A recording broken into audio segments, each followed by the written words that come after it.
Something inside of me shouldn't go out to the surface. Something inside of me stopping me getting this way. Sorry about that, my game crashed.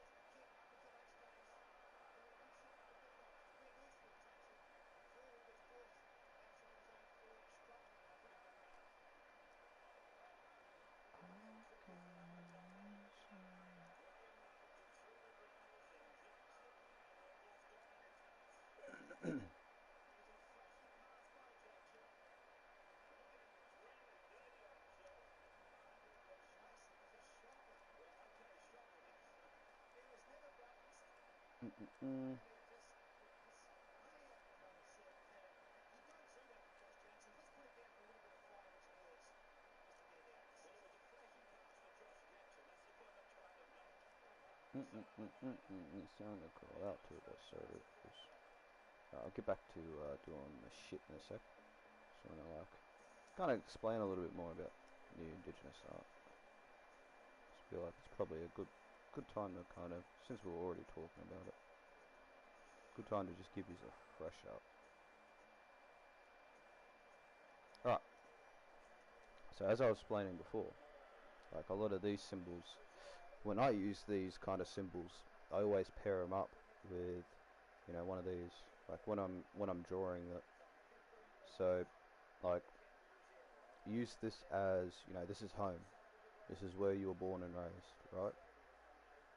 It's where you were born and raised, and now this is the long path you've taken to, say, I don't know, you're at a new place. You're in a new town or whatever.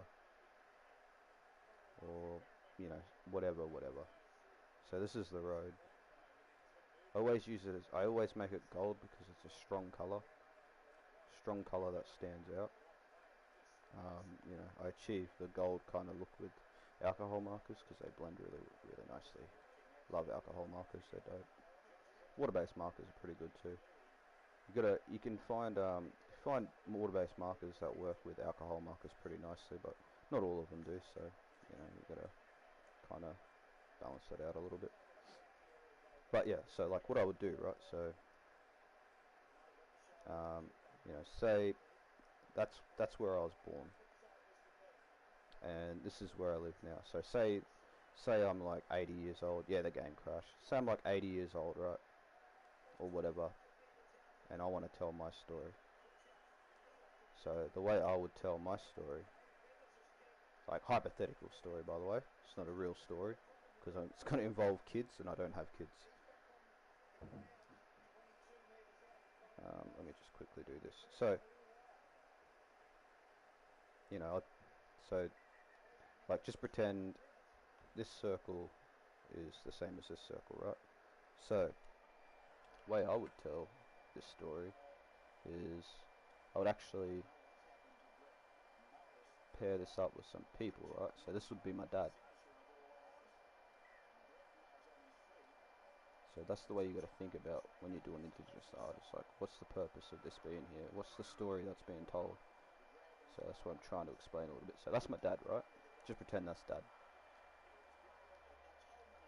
That's dad.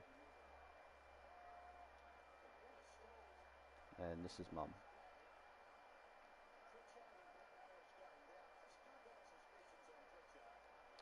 Excellent. So that's dad, this is mum. And then I'll do another gold in the middle of it. Yeah, and gold's such a, well, yellow is such a, like a warm colour. You know, it's, to me, yellow is the colour of nostalgia. You know, like, just the way I use it in my art, because I use it to emphasize travel, journeys and stuff like that. And, you know, whenever I do, like, I call it armor, but it's not armor, but, you know, that's the way I call it. It's like an armor to protect you from whatever in life kind of thing through my art. You know, maybe like me, you know, like I'll give you an example of me why I call it armor. It's because I was a very closed off kid growing up. You know what I mean? Very closed off. So, you know, it's almost like I wore armor all the time. You know, I didn't open up. I didn't, you know, if I was struggling with anything, didn't talk to anyone about it. So you know, I used the gold as my that's you know, that's what's protecting me. So, you know, maybe it's protecting my ego, it's protecting me physically, protecting me from outside thoughts or whatever. But anyways, so that's mum and dad, and then this is a road. So I would always pair it up with this. It's basically just a band, but you've seen this, you know, you've seen this in all the Aboriginal designs. Like, different people use different things in different ways.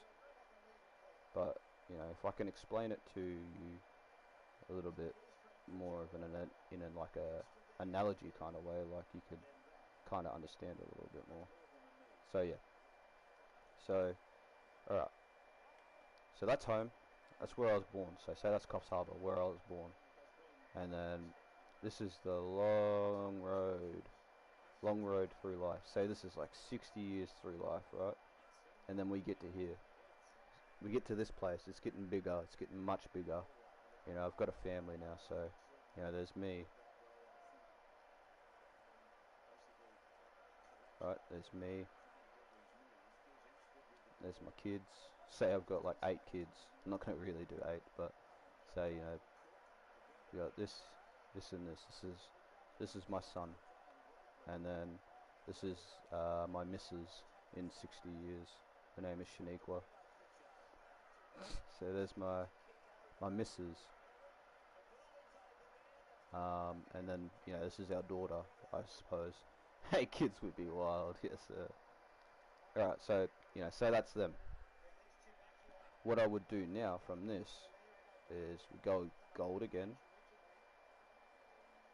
So we'll go gold again, and then we'll just branch off. So now, this here will be, you know, this is my son's story. You know, say this is my son's path. And maybe my son's got kids, right?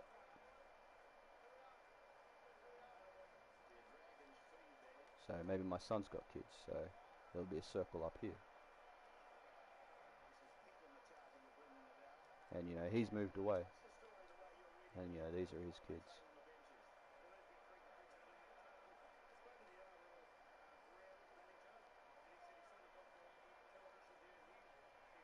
Right? And then on this side, this is my daughter's path. You know, we've split up.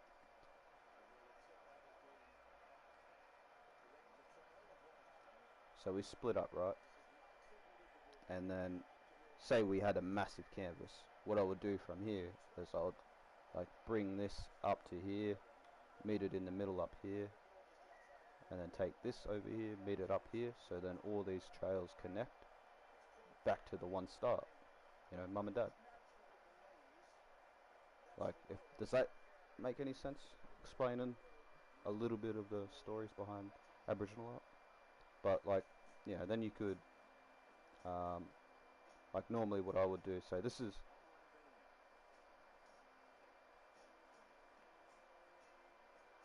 you know, this is like what I mean by my like the armor. So I would always throw it next to the roads. It's always got to be next to the roads. You know what I mean? I don't know why. It's always like for me. It's just always got to be next to the roads. Because like I said, we travelled a lot, and you know, I was always like I'm the type of person that thinks a lot, so I would always worry about getting in car crashes. So I think maybe this is just me subconsciously remembering that. So, you know, I'd always just do this. It does? Okay, sweet, good. So just pretend this is like my armor. But you see these designs everywhere. You know, snake through here. The armor is basically just mini roads. Mini ribbons, I should say.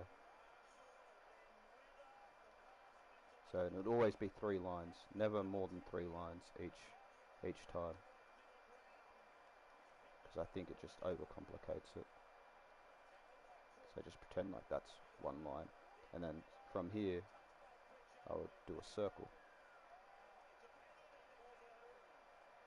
So I would half the circle, do it like this, right, and then come back around, so it's got the like main circles here again, like that kind of design. So just pretend like this is all the way around through here.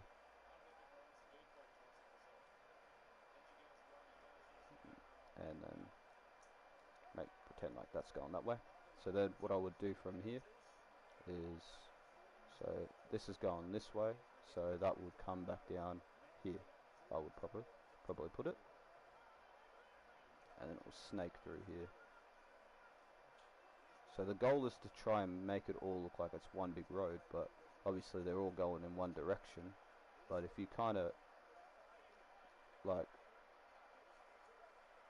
if you kind of follow through with that pattern, follow through with that like flow, so you can see the flow is going this way, see the little curve here, so you know, you think in your mind, where's that going? It could turn back down here. So like when it comes to designing the NRL stuff, you know, I do a lot of like, not freehand stuff, but like guessing kind of work, you know what I mean, when I can't really see a part, because I just kind of understand how Aboriginal art works. But just imagine this all the way through it.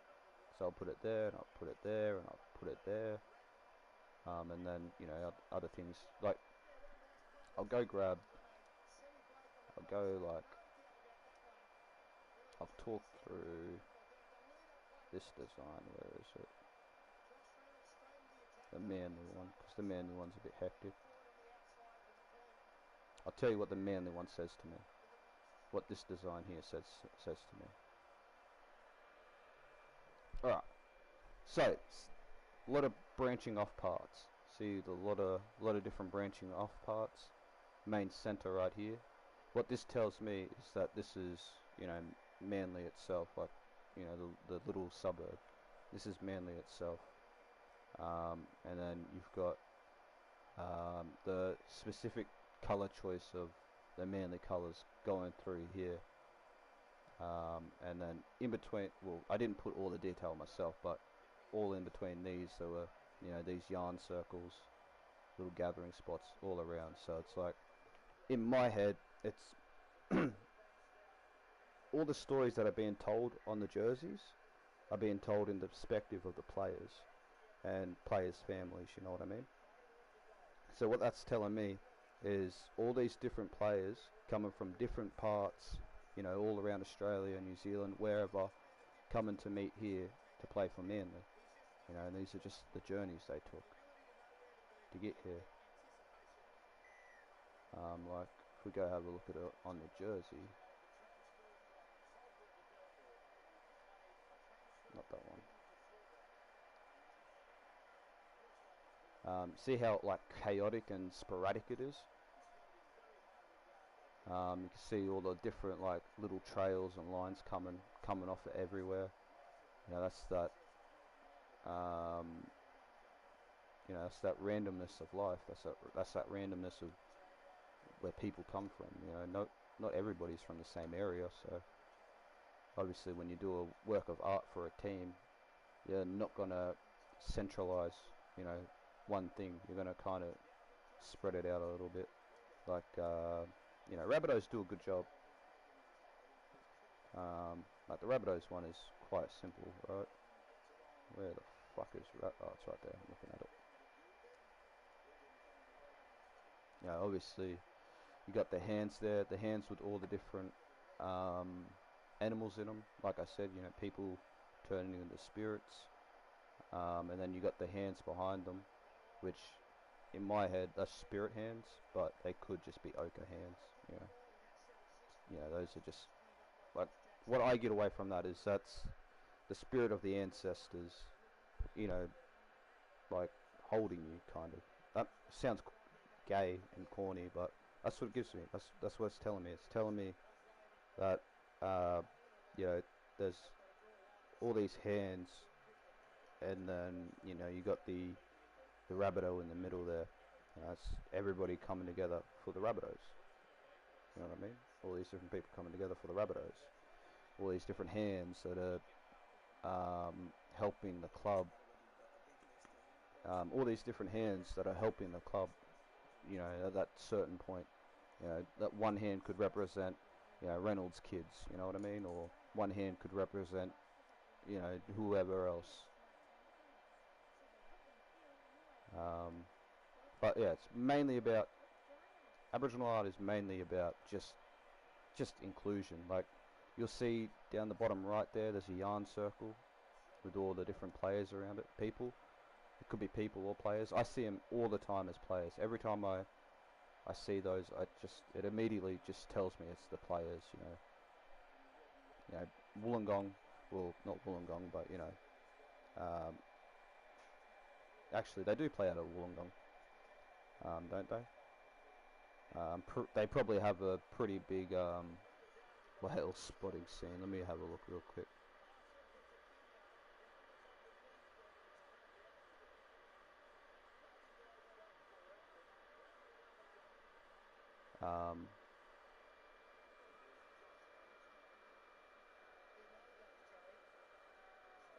Obviously a coastal town.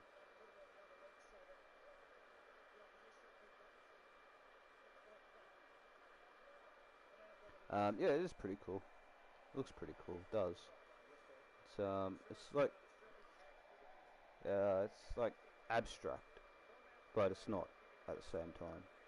It's abstract if you don't know what you're looking at.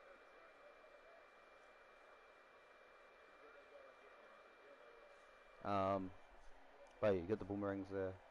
Boomerangs, you know, can signal anything. You know, you know, you go there, you come back, or it could just signal, not signal, but symbol. Just go on the wall. You know, boomerangs were used as hunting tools, killing tools. You know, they weren't just a fucking toy you threw. Yeah, to me, seeing two, yeah, or resilience, yeah, seeing two boomerangs to me, just that tells me you're ready to fight. That's what that tells me. You're ready to go. And you got all the different paths on the back there. You know, all the different circles, all the different white parts that, you know, connect them. You got the people down there as well. You know, they're connected by those two circles on each side down the bottom. So like once you know what you're looking for, you trust me, it's fucking pretty simple. Pretty simple stuff.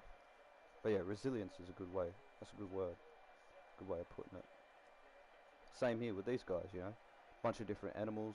To me, they're just spirits, animal spirits. You know, spirits of people. And then obviously the different paths.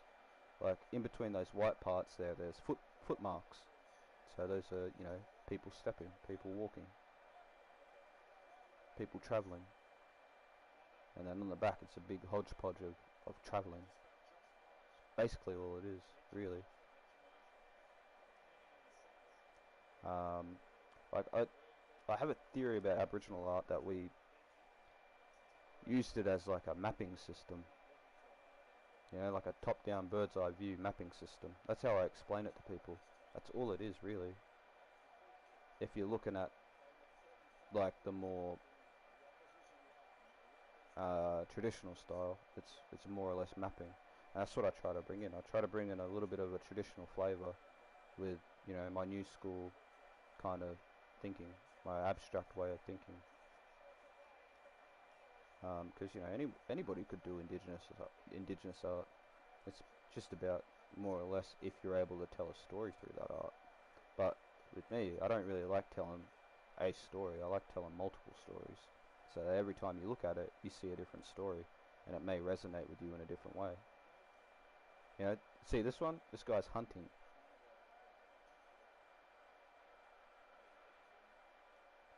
You got down the bottom there. You got the kangaroo tracks, and then you got the I think the emu tracks on the right. Yeah, emu tracks on the left. Sorry, go kangaroo tracks on the right, and then you got the emu, the not emu. What's that thing called again?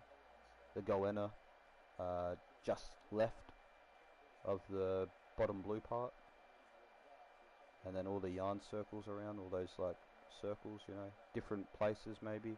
Maybe they're different places where, a kangaroo lays down or something, or maybe a goanna goes there to chill, and the bloke up the top there, you see him with the boomerang, he's ready to hunt, he's ready to eat, he wants to eat, he's hungry.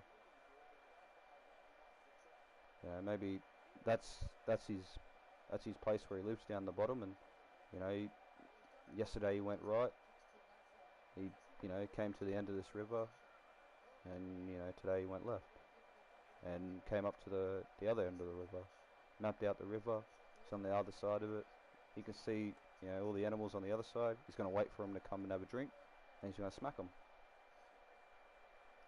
That's what that tells me, that's what I get from that. And you got obviously this, you got the night sky, and then you got the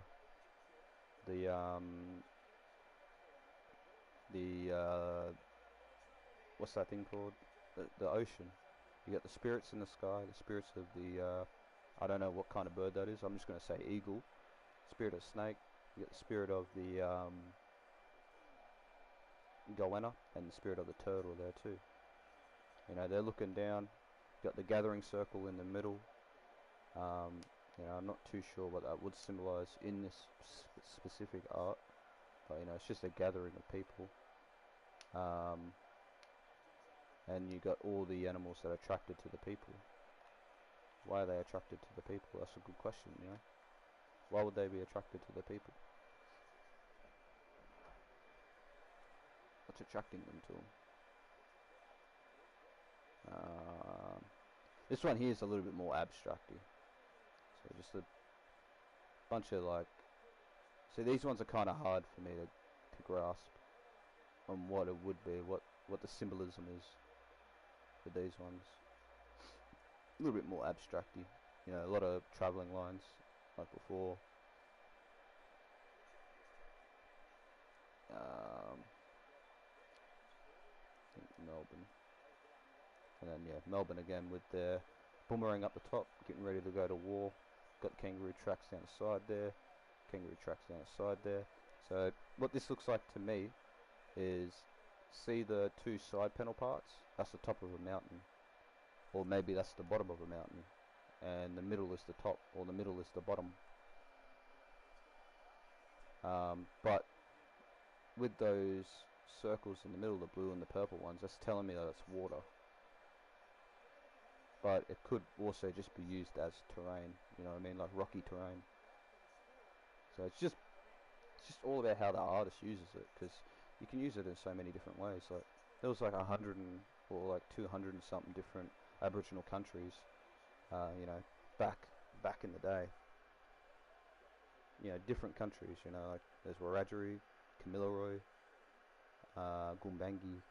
Those are the three tribes that I'm a part of. Gumbaynggirr because I was born on the coast, Coffs Harbour. That's Gumbaynggirr country. My mum was born in Kamilaroi country. My dad was born in Wiradjuri country, and you take after your dad. So I'm Wiradjuri, Kamilaroi, Gumbaynggirr. And there's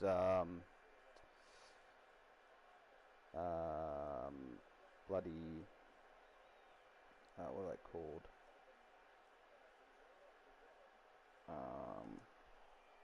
There's it's not that many countries nowadays, because it's all kind of molded into one, really. Not molded into one, but they all kind of go into each other. If that makes sense.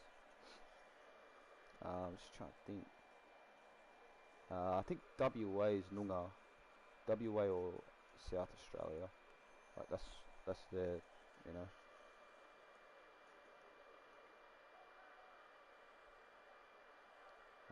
it's like Torres Strait, Torres Strait, they're indigenous Australians. They're Torres Strait Islanders, you know.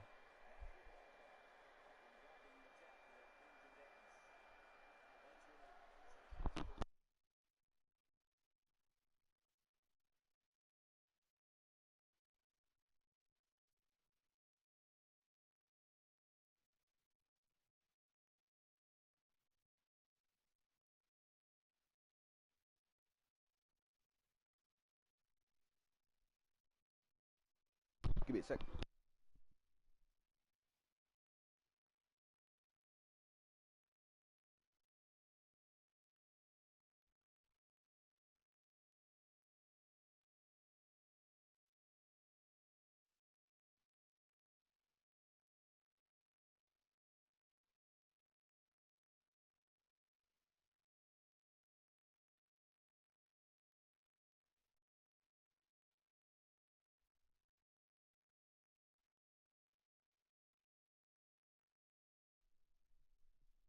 But yeah, so when you're making custom indigenous stuff, just yeah, try to, if you did retain any of what I said, just try and make your own little stories about it. You don't have to be indigenous to appreciate storytelling. You don't have to be indigenous to throw together, you know, designs in a video game and try to tell a story that way.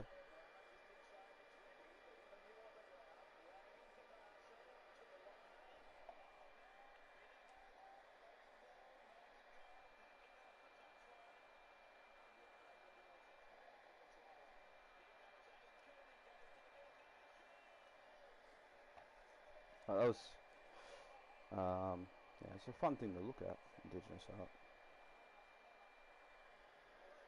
Like I don't know how well it would go down, but I do want to get back into doing drawing streams when I get a proper setup and a camera and all that. Like, want to go into more variety stuff. I don't want to just be sit here. I don't want to just play Rugby League Live 4 on my lives all the time. What's up, Bo? How you doing? I do have a lot to offer when I draw art. When I draw, I'm pretty. I got the personality for anything, really. When I draw, I've got music on. I've got the camera that's just solely on the page, so you only see the page.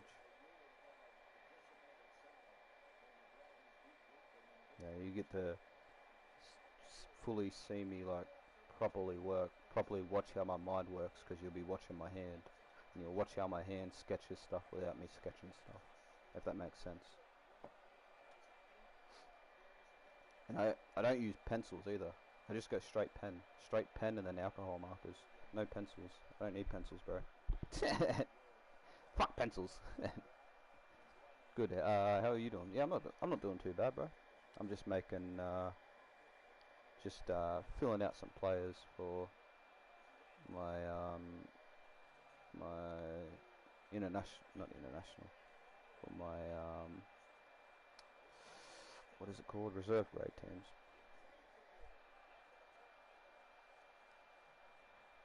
Thing is, I don't make stories with the jerseys I make.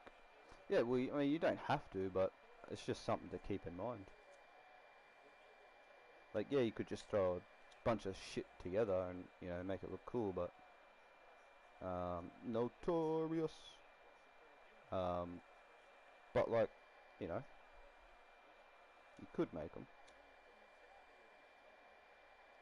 They don't have to specifically be stories. You could make up your own shit. Like using that little indigenous fella on the Bulldogs. Using that on a jersey. Maybe you use 2 or 3 of them, and then you use a big goanna. One of the big goanna designs that I've done. Throw that on the jersey, and it's like they're hunting a big goanna. You know what I mean?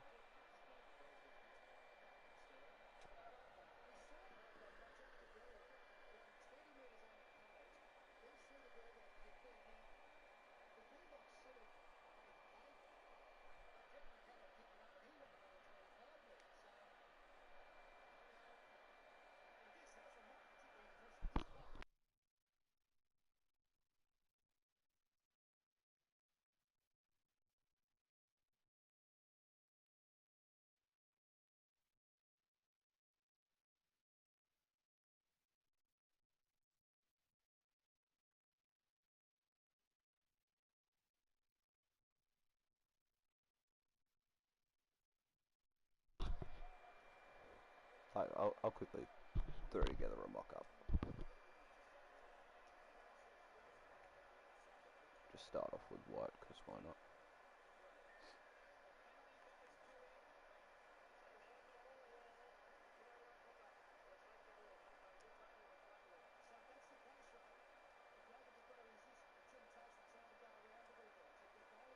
So like there's goanna there.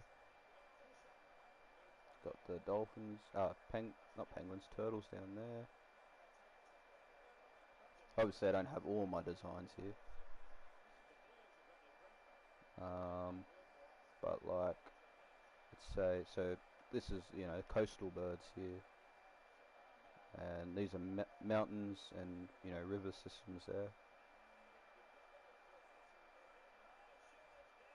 Big gathering spots there. So let's go with like,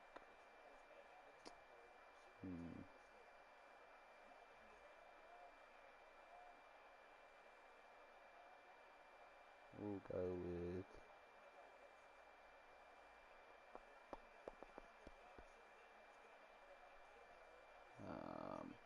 if I had all my designs, it'd be a lot easier. Easy to fuck around with this stuff. Let's use this. It's a big crocodile. So we'll just do it black, so it stands out.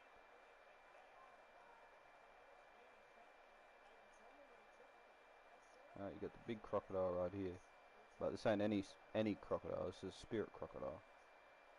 See how he's like, you know, because he's all grey and that. There's no colour to him. He's a spirit. You know, maybe that spirit was this guy.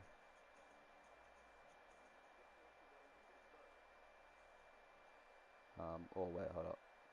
So you got that as spirits, and we'll use these. Right. So you got those spirits, and you got this spirit, these spirits up here. Well, let's try and get a proper angle for this, eh?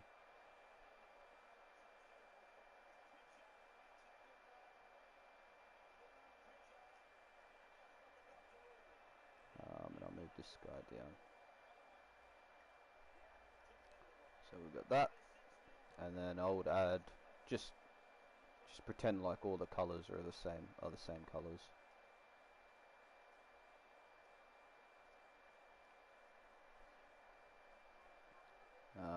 Let's use like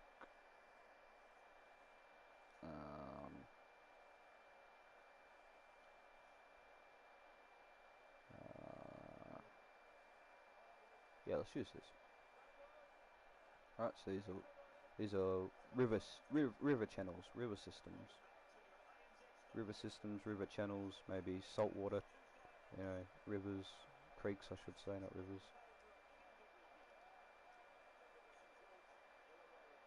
Yeah, you got the croc standing there, so got the croc there, so you'll have the water here.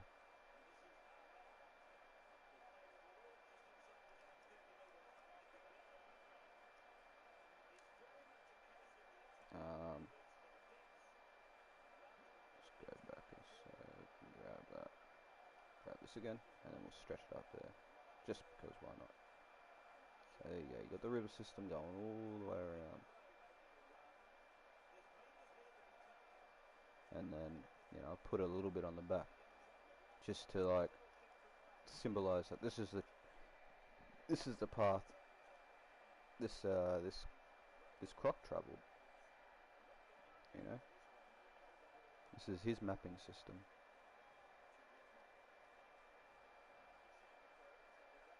Actually, low-key want to use that croc as part of my crocs indigenous, but I already like my crocs indigenous too much. Right, so there's the water system that he travelled. Obviously, like, just pretend this is all filled in and not hollow. Well, not hollow, but you know what I mean.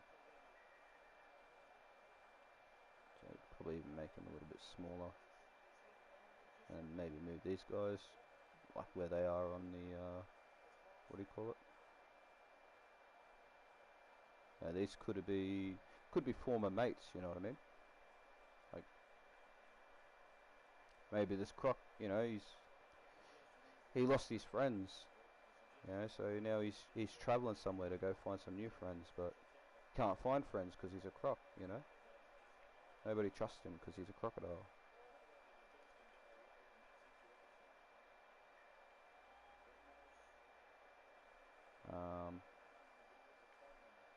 And then, like, what's something else we could throw in?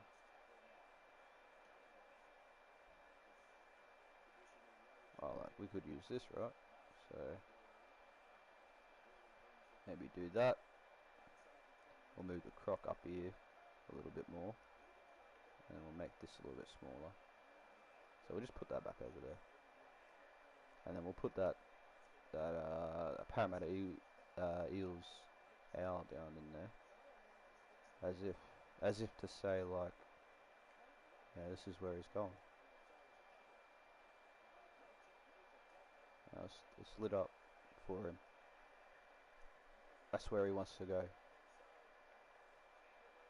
And he's got these guys, spirit of his mates, the people watching over him, making sure that he travels safe, you know what I mean? Little shit like that. Like I said, doesn't necessarily have to be a story. Doesn't have to be a story that makes sense either. Like, not really. Doesn't necessarily have to be, like, you don't have to label it as a story, you know? It's just something that come to mind. I'm not making any jerseys at the moment. I'm just kind of explaining a little bit of Indigenous art. Trying my best to, anyways.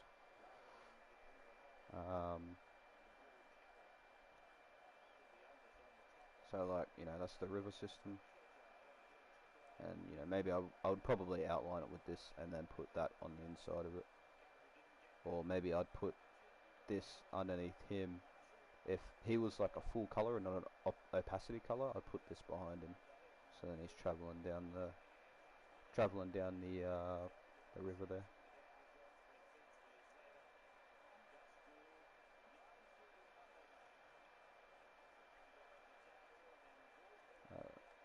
Let's just test it real quick. Obviously I could sit here and spend more time on it and try to make it look cool, but I just don't really need to do that, I don't think. Just pretend this is a Knights jersey. It's the only thing I could find.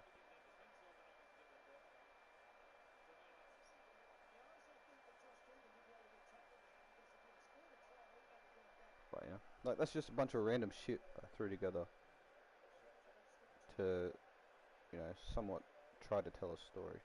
And I know it doesn't look like it's telling a story, but you got the river there.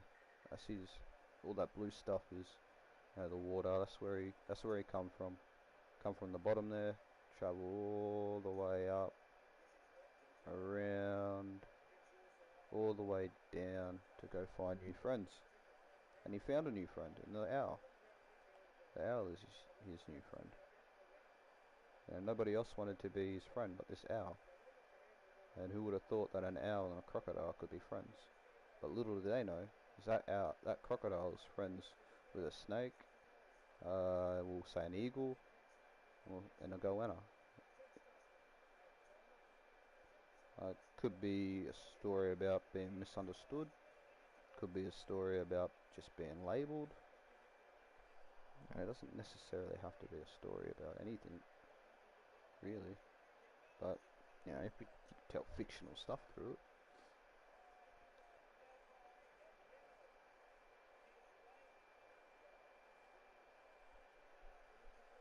But again, just we don't have to really do anything. Just a thought, that's all. Just a thought.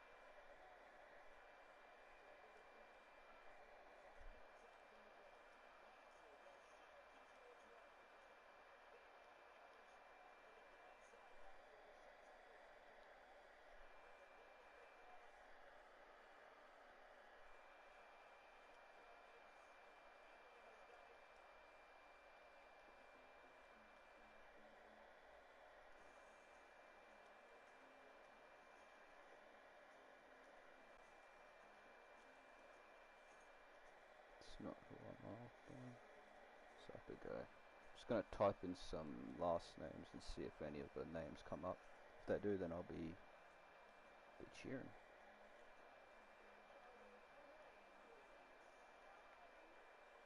Oh, let's go. Suppose I could probably just do this. I just look for warriors, if they're in here. Yep. and then I just go through the names, I guess, and pick the ones that aren't like big names, I guess. Start from the top, we'll do that, and whatever's in this team list, then I'll put them in.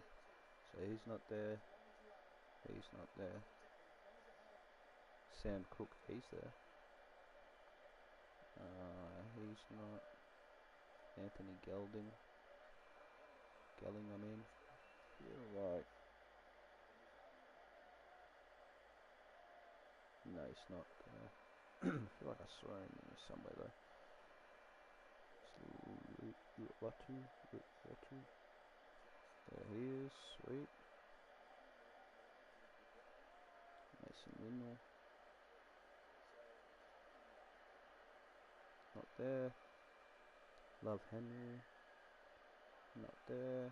Chance. Obviously not going to put Chance in. Nah, he's not there. Patrick Sipley, no. Stone Dunn. No Stone Dunn, no Jazz Tavanga, but King is in there, but King was actually in the starting. So I'm going to leave him in the starting.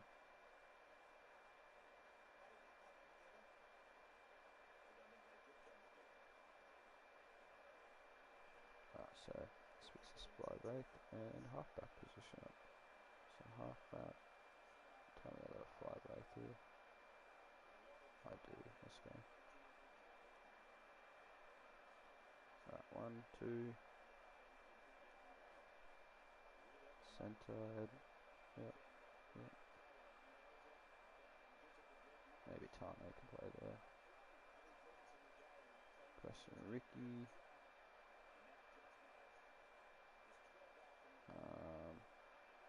Don't have any props. Preston Ricky. Move this guy down to hooker. Move this guy there. Also, we'll just make Paul Turner the kicker, I guess. Quickly swap this guy out. We'll go with a Vangana. Wait, do Cole. We might take out Tane Milne just because we got a centre there. And put that winger, lock, second row. We want to move one of these second rowers out.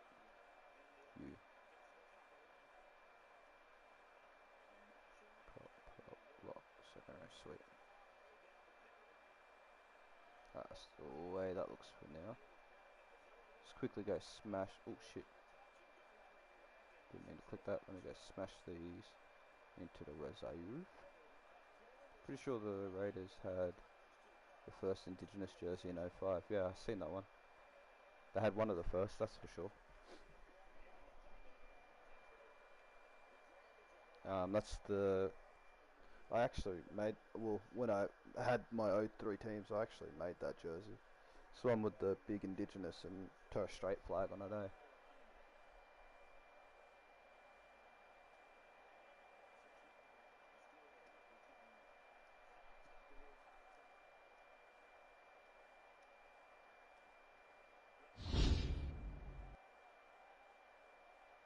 Let's go see Warriors.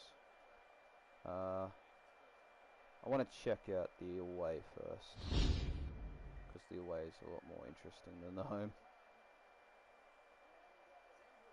Rocco Berry is still captain. I guess we'll leave him as captain for now. Who haven't we checked out live? We'll do Titans. Quickly do this. Quickly do that. Yeah, I'm pretty sure they did though. One of the firsts. Not sure if it was the first, but it'd definitely be one of the first if it's not the first.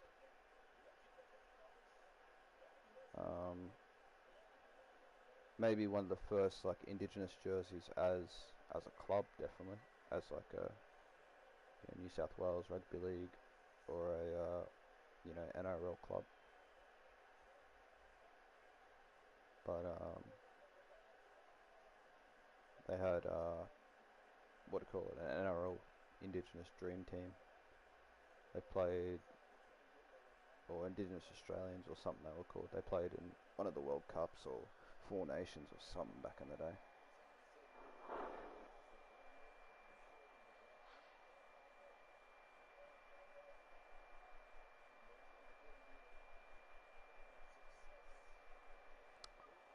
I gotta go.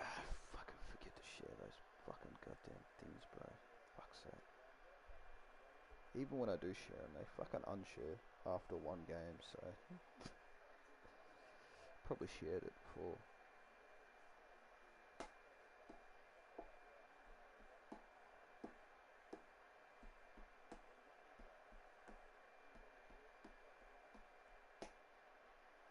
It's fucking annoying, bro.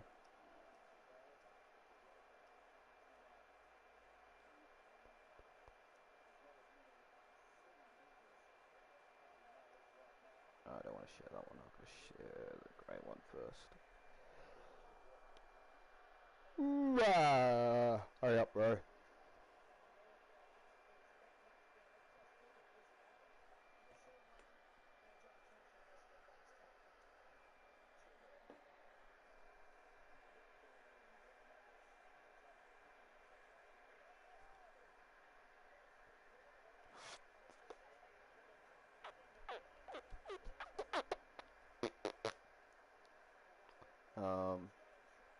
Just trying to think. Took your loading. Yeah, fuck it all, bro. Not the loading screens, out of everything. Trying to think a little bit earlier to like figure out if anybody has any Indigenous jerseys from back then.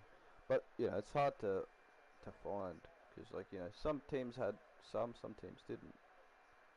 You know, I don't know. I wasn't actively watching footy around 2005. I was 6 years old.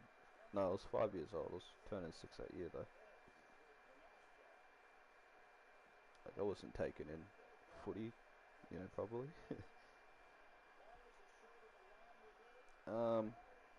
But I'd have to say, yeah, Raiders probably are updated. Fucking literally says.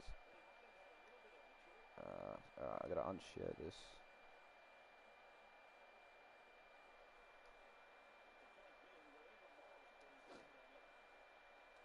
Wasn't compulsory until 2017.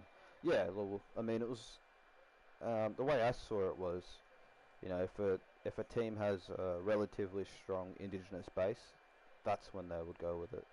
You know, you guys had Mal Meninga, Kenny Nagus, Laurie Daly, you know, all these guys back in the day.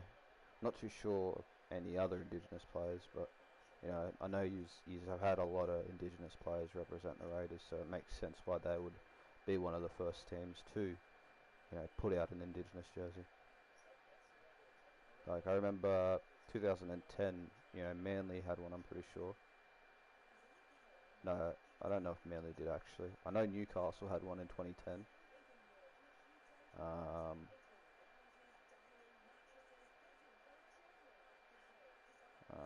Chicka Ferguson, yeah. Um, who else? There was only a few teams that had them in 2010, but I remember I had a footy card. It was well, the photo was taken in 2009, so they had one in 2009. But it was a 2010 footy card, and it was it was either Wes Nagama or it was, I think it was Wes Nagama, because Kevin wasn't playing at that time. So it was Wes Nagama, and he was, you know, he had the Indigenous jersey on in the footy card, and that was the first time I ever saw an Indigenous jersey, like on a NRL team, because the what do you call it? The Indigenous game didn't come, the All Stars game, I should say, didn't come into it until what, 2011, wasn't it? So like, imagine me, a young Indigenous kid. Sorry about that. Young Indigenous kid who, like, I won't say felt ashamed to be Indigenous back in the day, but there was a little bit of a stigma. Um, like me growing up. there was a bit of a stigma around Indigenous people, so I just tried not to let it be too known that I was Indigenous, if that makes sense. Just because I was not embarrassed, I was just, I don't know, just I was afraid to be labelled because of, you know, certain other people's actions, you know what I mean? But as soon as I saw that, man, it gave me just a different sense of just pride. I don't know, there was something different about it, because, you know, I loved footy cards, I loved footy, and, you know, now I found my love for Indigenous art, and that made me find the love, you know, about being Indigenous, about being who I am, and not trying to stray away from who I am, and talking the way I talk, and, you know, looking the way I look. You know, I covered myself in Indigenous art, you know, I tattooed myself with Indigenous art. That's, you know, I didn't care about, like, you know, getting fucking roses and shit on me and skulls and shit. No, I want Indigenous art. I want that to be the first thing people know about me. That's how proud I am of it. You know, you got to be proud. You're we're the living we're the longest living culture. The longest living culture, 70 plus years, 70,000 plus years. That's a long fucking time, bro. So why not be proud of that? You know, there was, like, not to get super deep and political, but, you know, there was a mass culling, you know, when the Europeans settled over here. You know, they tried to whitewash us, try to get rid of the black out of us. You know, killed us off, and we're still here. You know what I mean?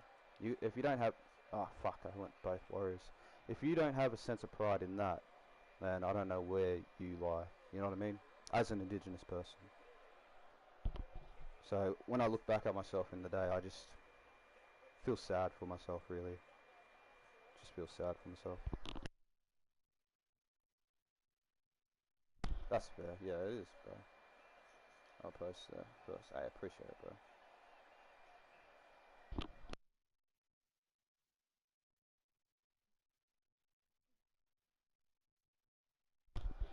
Like, I don't people fully understand how passionate I am about Indigenous art, just Indigenous art in general, and helping people learn about Indigenous art, helping people see the nuances about Indigenous art, and, you know, inspiring young Indigenous men and women to not be afraid of their culture, not be afraid to, you know, dip into that Aboriginal art. Because when I was a kid, you know, I felt like I didn't want to do Aboriginal art because I didn't want to be seen as, you know, oh, this guy's just doing art just to, you know, do Aboriginal art. So no, I do it because I like it, and I like the storytelling aspect of it.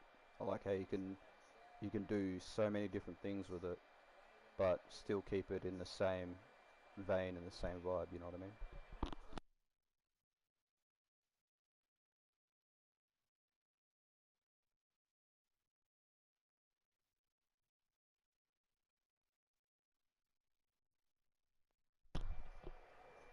You know, like I say to people, I'm a pretty open book. Like, yeah, I don't try to shy away from life experiences that I've had. I don't try to shy away from from, like, telling that. You know, that was the armor I was putting up. You know what I mean? Not telling that sort of side. You know, if anything I say helps anybody in life, you know, that's what makes me feel proud. Like, I remember when I was live on TikTok, I'd go live every night and I'd be drawing Indigenous art. And the amount of young Indigenous men and women that would sit in my lives, chat in my lives, feel inspired about my art to then do their own and post their own, you know what I mean, and get the courage to go live themselves just by watching me. Like, that gave me the biggest sense of just importance, you know what I mean? It made me feel like I was important. And to me, that was a bad thing, because I was afraid that it was going to hurt my ego. Like, I was afraid it was going to give me a big head.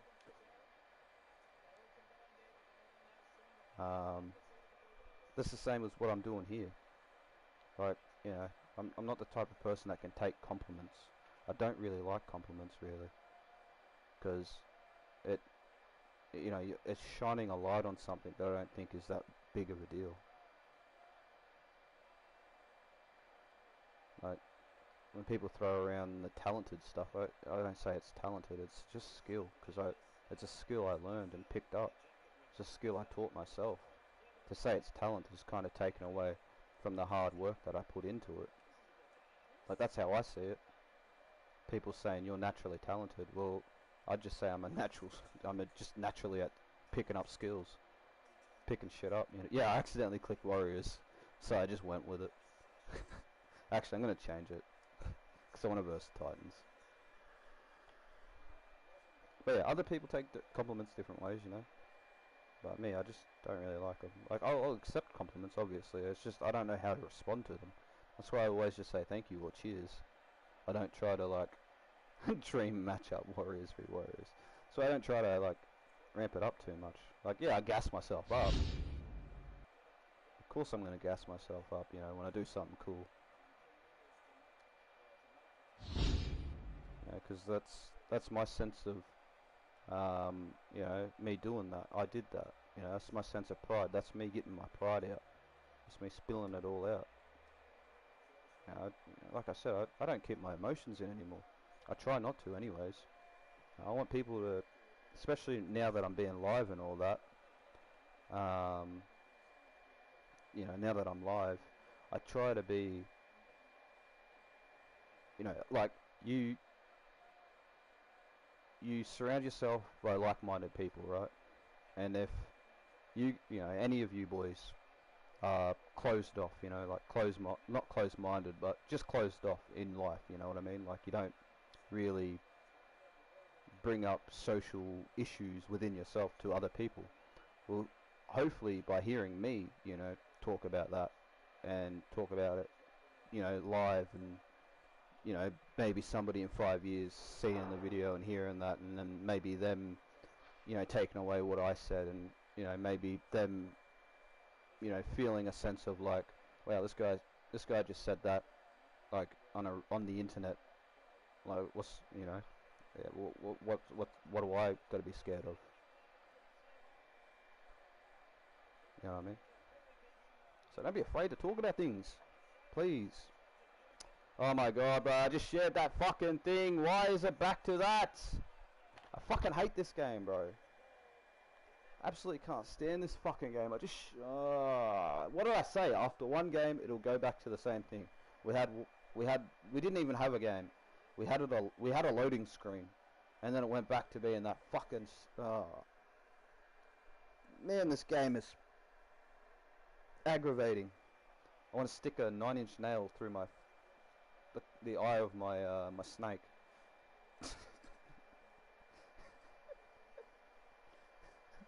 That was a bit out of pocket.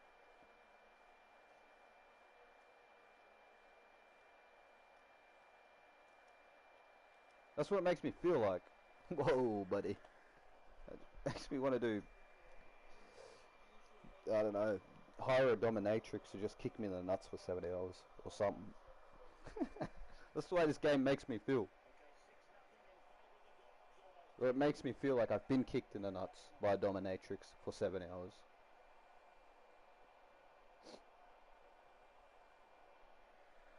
Shout out to all the dominatrix out there. Get your money, girls.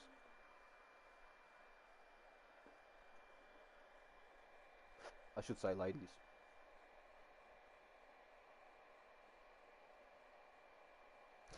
What? I don't know. I don't know how I can just shift a conversation like that. Just went from talking about something, you know, somewhat under the surface level, to just talking about dominatrixes. What an idiot. Crack me up sometimes.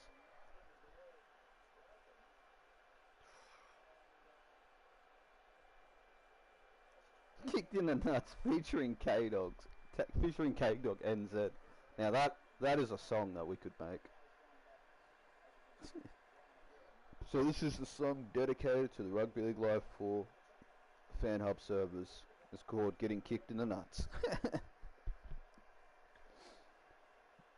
Well, it's been about an hour and I've been here. I've just been sharing my teams and the gear is clear. But when I get round to checking the fan hub, I got some missing logos and man, my nuts hurt. That didn't rhyme. I tried to make it rhyme, but I can't freestyle. Sorry, not in my my freestyling era. You know, I'll get better. That's a promise. I will get better. I just shared a couple logos and had a game, and then it reverted back to the same old ways. Why must the game kick me in the nuts? It feels like I just got hit with a Mack truck. I've been kicked in the nuts, been down before. The fan hub has got me. My fan hub has got my knees and hands sitting on the floor, or pushed up on the floor, pushed down on the floor. I don't know why Big Ant didn't get a new server.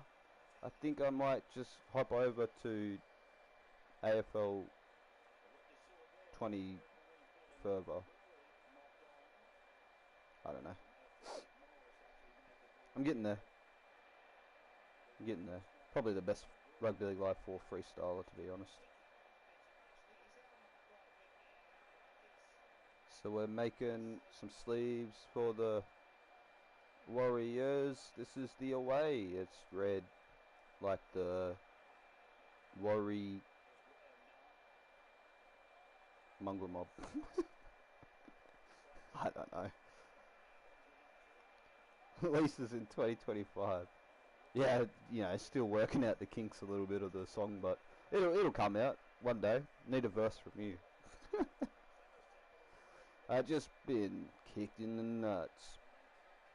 Wait, I gotta really think of some words.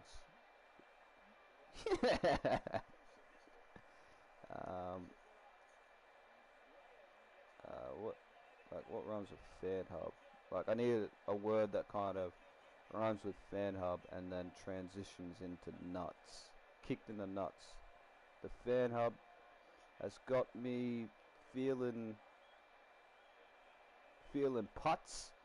Feels like I just got kicked in the nuts. The fan hub has got me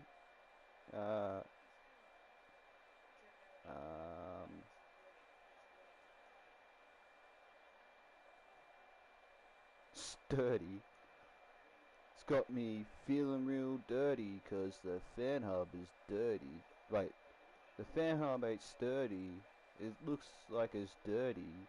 My nuts are real painful because I've been kicked by an angel. I don't know.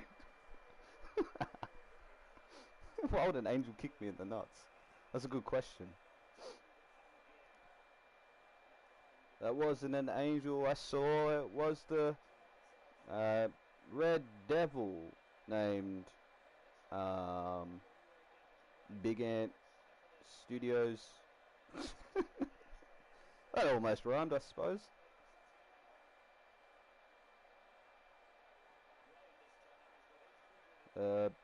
Big Ant Studios won't release a game, so it's up to the community to update the times. But the fan hub is so slow because it's so damn old. I went back to the store to check my internet type. No, that didn't run. No, that was right. Red Devil Big Ant Studios. Yeah, they got 2 red horns, bro. Or feelers, whatever they call them, antennas. The what do they call it? Big Ant Studios, more like Big Wank Pudios. The servers are so jank, it makes me want to wank. Just rhyme wank with wank, I guess. But I can't cause my nuts are so sore. The fan hub has been taken. about 54 minutes. The minutes is an ad-lib, of course. It's no longer shining gold because the fan hub is so damn fucking old. They never update shit and they breaking the game. They released Kafusi's haircut before he... Wait. In the past... No. Released Kafusi's haircut in the... Damn it. I wanted something like predicted the future. Fuck it up. We need to make a beat for the song. I like it's no longer shining gold. The fan hub is so damn... Wait, the fan hub is so old. Maybe if we just say it. Fan hub is no longer gold. We get stuck with the servers. Man, this shit is so old. The fan hub won't load because AJ's taken my speed. I go back to my dealer because this game makes me pee. I was going to say this game makes me smoke weed, but that didn't sound right.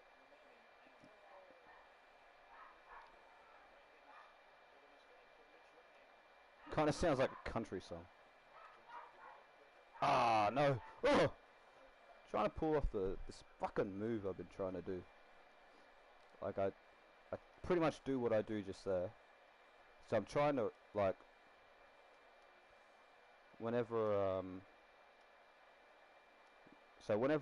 I do this shape, right? Which is every time. So, fullback, drop it down to whoever the half is. Run to this corner, you know, dummy it or whatever. But as soon as I get close to this guy, I stop and turn around. Because you've got this centre backing you up on the inside. So I stop, turn around, pass it back to him, and hopefully he hits this gap. Because see, look at the gap that's left there. And you know, obviously I could just, you know, pass it back on the inside to him. But I want it to look cool. I want it to look like he stops, turns around, and then throws it. You know, like the gap's been closed, so he had to quickly ad-lib to throw it back on the inside or something. Spazza Dazza. Oh wait, I'm not even searching anything, dickhead. You were. You stole my loading early. You said it yourself, mate. Spazza Dazza kicked in the nuts. Kicked in the balls, featuring the Rugby League Live 4 boys. Spazza and the Rugby League Live 4 boys. Or wait, Spazza and the Live 4 boys.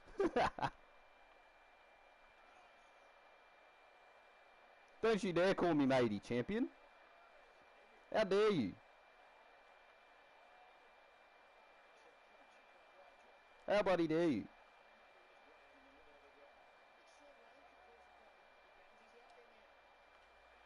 I got kicked in the nuts 'cause he called me matey. So I called him champion. And he called me lil bro. That made me feel real old 'cause I'm actually 64. And back in my day when you called me matey, it was Haiti. I don't know.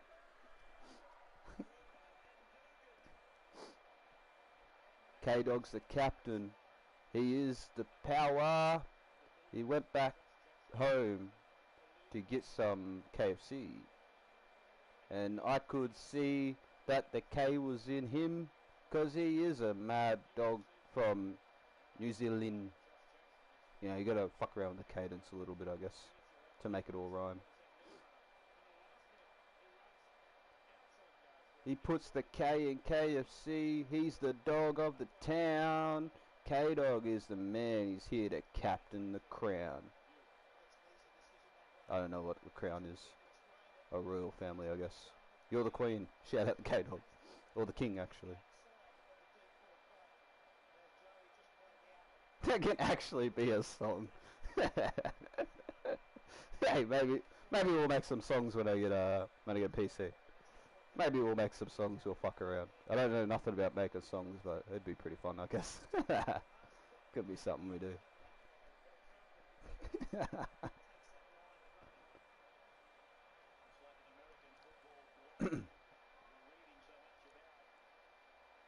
K-Dog is the man of the hour. He went to KFC and got a bucket of corn flour to make his own deep fried chicken at home. KFC man comes and asks for a loan. K-Dog says, why you need a loan from me, G? He says, I need some money cause I'm back in BSBC. Bam, bam, bam. He needs to travel, you know. He needs some money to travel to BSBC, bro. Aren't you gonna give him a lend? That one was pretty good. I like that one. You gonna lend him some money, man? It's KFC, man. Come on. We need the best ref in the BSBC. If he can't make it, then we're all fucked. We're gonna have to deal with Alien Man, and you know how Alien Man is. That little dude doesn't know how to fucking ref for shit. It's brought to you by the BSBC government YouTube.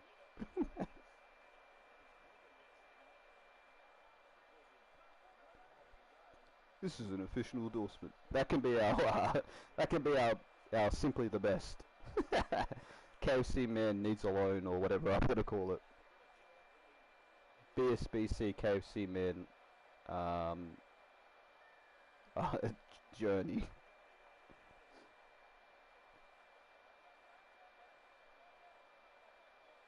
KFC man, an alien man, two different people from different lands. KFC man, big and tall. Alien man, skinny and small. BSBC referee. BSBC KFC. I don't even know now. BSBC Bundy, not Bundaberg. BSBC, we're coming for NRL. BSBC, we are the power. BSBC, got the might in the towers. BSBC, like, oh, you see that offload? What the fuck?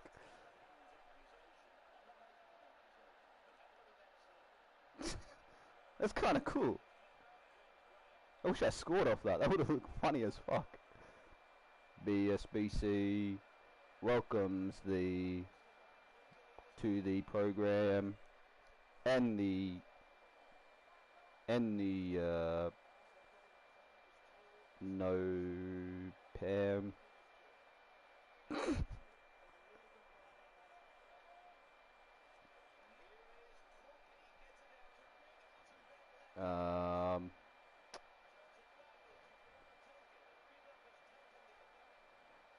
BSBC KFC BSBC with the KFC man. C-man.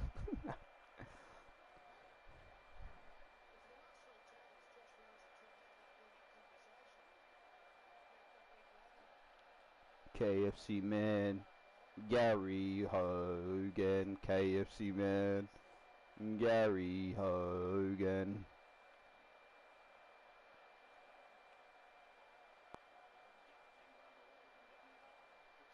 KFC man with, well, penalized Hogan. KFC man got punched by Hogan from a different generation, so he will throw punches whenever he can. Gary Hogan lost, but now he's found. Gary Hogan back to take the crown. Gary Hogan never one to frown. Gary Hogan throws the meanest punch in town. Gary Hogan the goat of all the goats, Gary Hogan, got a, what's his name? He's got the Hulkamania. No, that doesn't rhyme. Doesn't even go with it. It's not even the same syllables. That one was pretty good though. We got the power, and we got the speed, and we got the money, the BSBC. We signed a legend. His name was no, that doesn't work. I was gonna say the Destroyer, but what? Speed, mead, greed, tea. No, that doesn't work. We got the speed. We are in need of a knee reconstruction because we're fucking up the competition because we're no, and then they're wishing they could catch up, just like American when he puts it on his sub dog. Yeah, I really need to work on my freestyle, man. If I really want to take music seriously, you know, if I really want to break out into the music scene, you know, nobody's going to take me serious with those lyrics. Nobody in bigwig Hollywood. They look at me like I'm a joke, but those words have venom. Those words have power. Those words have sting. W freestyle. Appreciate it. Appreciate it. Thank you. Thank you. I thought to myself. I couldn't say that with a straight face.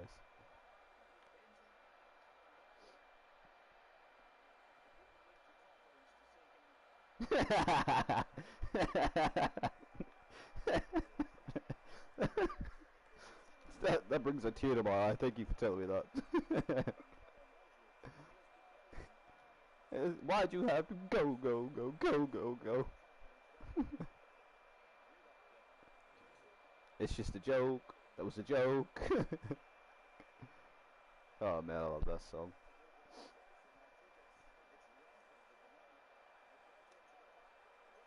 Why'd you have to go, go, go, go, go, go?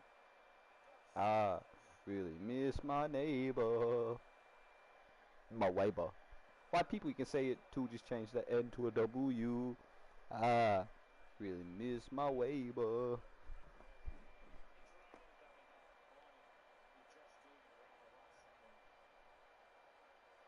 Shout out to all the wiggers out there. Gone but never forgotten. I'll pour a pint out. Or an ounce out. I'll pour my next coffee out for you. Just to all my wiggers out there. All the bros. We miss you. To all the bros that didn't get to see Rugby League Live 5, even though we haven't seen it yet, we'll remember you. The first stream, when we get Rugby League Live 5, will be the ones for the ones that didn't make it. The ones in the sky for the ones that didn't make it. Just the two of us. We can make it if we try. Just the two of us. Two more. Let's go. Someone's doing burnouts. Typical day in NZ. They're doing burnouts in my street, and it feels real hoary. You got the smell of rubber in my nostrils. It's not glory. I wish I could just block it out. I can't, cause it's loud. It's so damn loud, it's waking up my motherfucking cows. My cows are asleep and the milk will get real sour. I don't wanna drink no sour milk with my no. What's a word that can rhyme with cow? Sour and pout. No. What's a coffee or a milk drink? Sour. Don't want to drink my sour milk with my sour. I don't know.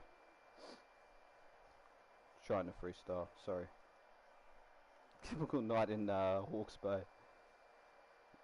I really want to go there. Typical night in Hawke's Bay. We're just cruising up in the boys and we're all a little boozing. Back at the club with the missus and she's real poozing at me cause I've been wrecking all my tires, burning it out, and it starts a little fire, making it clap for my jack in the back. Nah, I'm good on that. I'm good on that.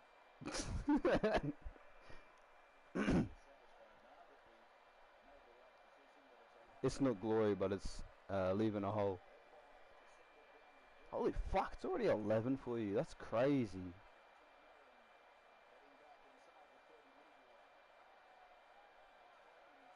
There's no glory in it. There's real hoary in it. I take one back to the club, and I get to snorting in it. Shout out to Money Monster. He really taught me in it. I was 9 years old when that picture leaked in it, and now I'm 55, and I'm back to snorting powder, but not just any powder, baking soda. What? I'm just venting, bro. Sorry, I didn't mean to expose that part of my life. I dealt with a lot of baking soda related incidences. And I mean actual baking soda. I used to snort the shit out of it. I liked the way it made my eyes feel fuzzy. You know when you drink a can of Coke and it just hits your eyes, you know? The fuzziness hits your eyes, or fizziness. That's what you get on baking soda, bro. It's a different high. You won't, trust me, you won't get a better high than baking soda. There's a reason they call it baking soda. Because motherfucker was baked. Yeah, exactly. Any white powder will do. Alright kids, do you like drug use? No, no, no! Get the fuck out of here, because I'm snorting all of my I'm trying to think of a brand of laundry like powder that kind of rhymes with whatever I just said, but I already forgot what I said, so just stole Eminem's whole flow. Alright kids, do you like stealing? No. Oh, okay. Hi parents, it's the Kids Bop Kids. Do you like chores? No. I don't know.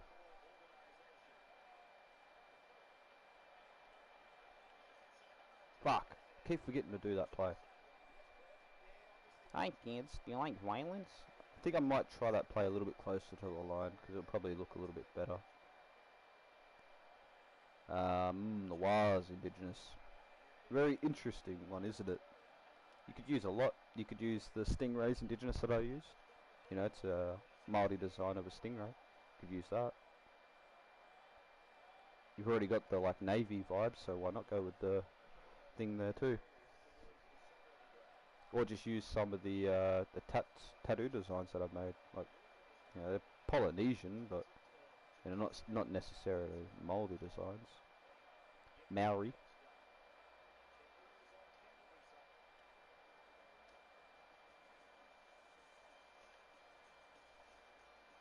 Hey yo! Flash! Ah! Savior of the universe! Doo doo doo doo. Flash! Ah! He'll save every one of us! Doo doo doo. Save every one of us! Save every one of us! Save every one of us! I don't know. Bro's Flash Gordon. He'll save every one of us! Bro is God! It's God, guys! Holy fuck! Nice to meet you. I've heard a lot about you.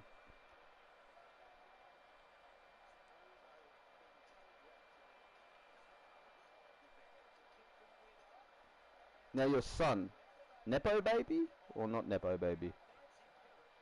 I'd have to definitely say not Nepo baby, because he literally died.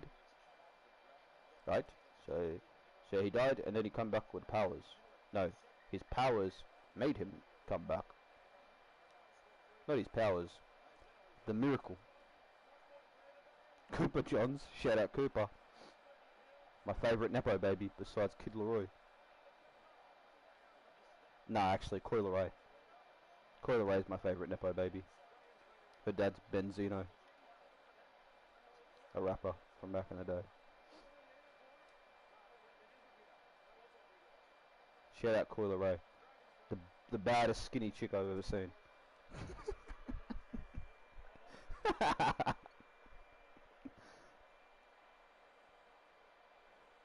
That's the baddest bag of bones I've ever seen. God damn.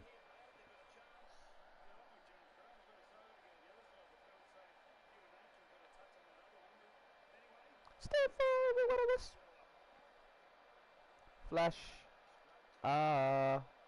Savior of the universe. Ba boom. Boom. So that's kind of what I want to do. See how I like pulled up there? So now just pretend like I'm right here. We've got this guy sweeping around this way.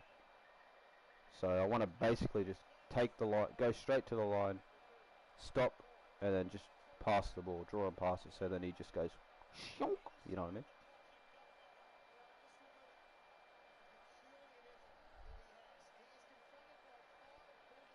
Hopefully, bro. I really do. I really do hope next season's a good season, and not just a good season for, you know, the Broncos, a good season for everybody.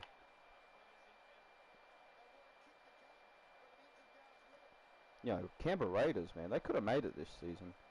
They were showing some ticker, but I mean, Canberra Raiders always show ticker.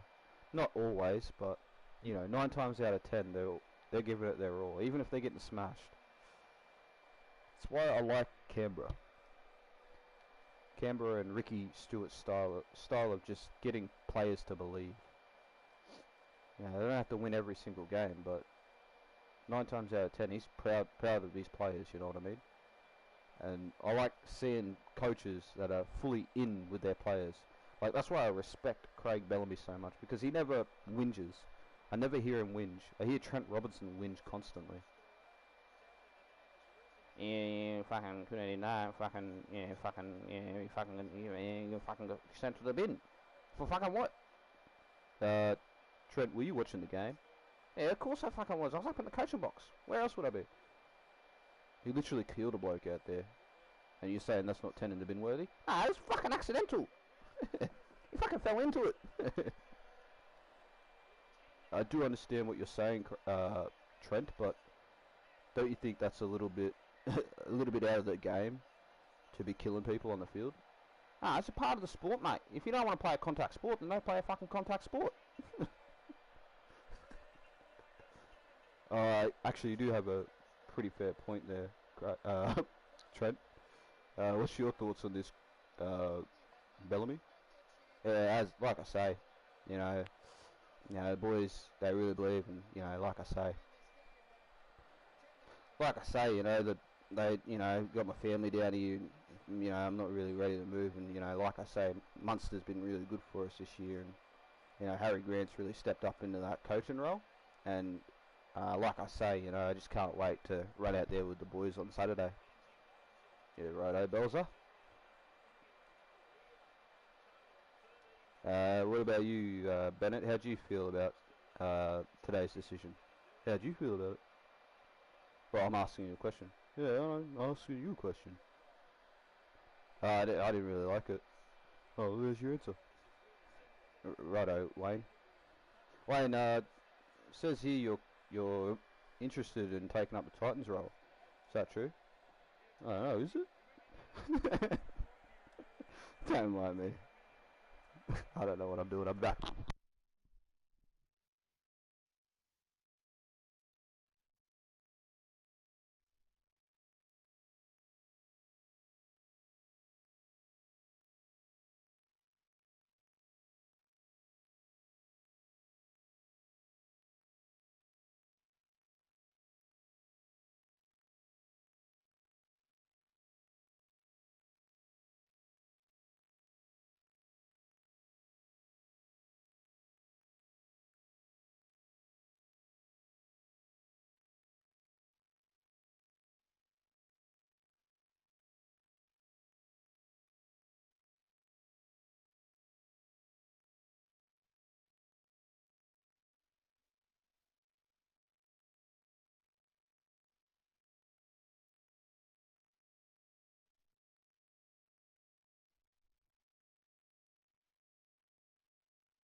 Oh fuck yeah, that should be dope. That should be dope. I didn't mind the look of the NZ squad, to be honest, and the Tonga squad. I thought it was a pretty like nice looking squad. It was good to see Lehigh Hopewadi in there. Hopewate. Yeah, I thought he definitely earned his spot. That's a great reward for the young man and the Hopewadi family. Like they were all obviously born in Australia, all the Hopewadi kids. There's actually 11 of them, which is crazy. Will's the eldest. So yeah, they definitely make that family feel pretty proud. I was actually listening to the Will Hopewadi interview today on the buy round. Fuck me dead, bro. I didn't even know how much of a devout Christian he was. Like he won the premiership in 2011 with Manly, right? And he said, like, the way he said it was, I knew as soon as I hit 19, I was going away, like, to do, like, they call it a mission, like, go on a mission, you know what I mean? Like, they got to go, pretty much for 2 years, he travelled around Queensland with, like a partner, like, like, another, like, devout Christian. I forget what they called themselves, like, something something or something something. It was like, I can't remember exactly, but we'll just call him a devout Christian. But yeah, he took 2 years off the game after that 2011 grand final. 2 years off the game to go pretty much knocking door to door each day just to spread the word of Christ. That's, to me, that's pretty crazy. To walk, like, 19-year-old, to walk away with all that money because he was so headstrong in his faith and his belief that he went away for 2 years, away from the game, still trained and all that, but didn't train as hectic as, the NRL. Was studying, doing all these, like, Christian study stuff. I'm not sure exactly what they do because I've never done it, but I thought that was pretty inspirational. And then he's still come back. Was signed with the Dogs, and he had a contract clause. Well, it wasn't a contract clause. It was like an agreement clause. Like, he wouldn't play on Sundays because Sundays are for church. You go to church on Sundays, and if you can't make it to church or whatever, you're not supposed to work on Sundays. I forget what the reason was exactly in like Christianity, but yeah, I thought that was pretty interesting.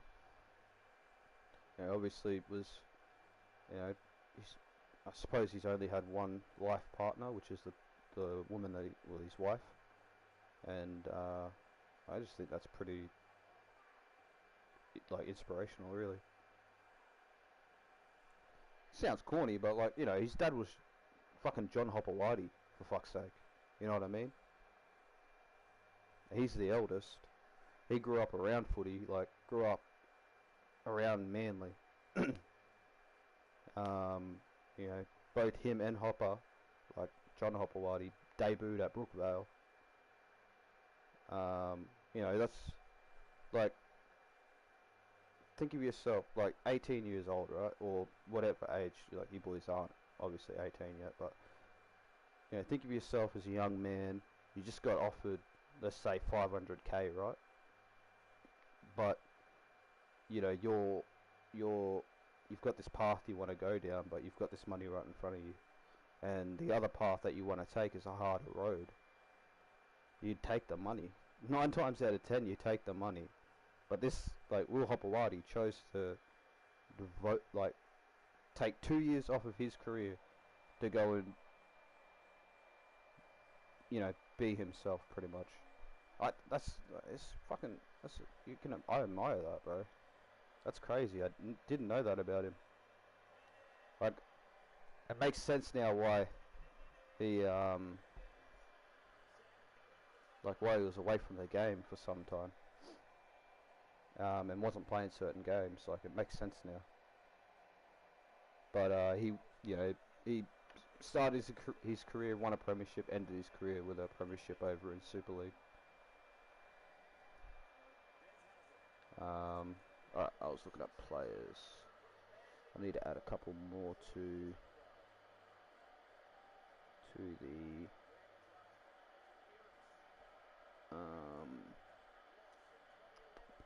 the Warriors.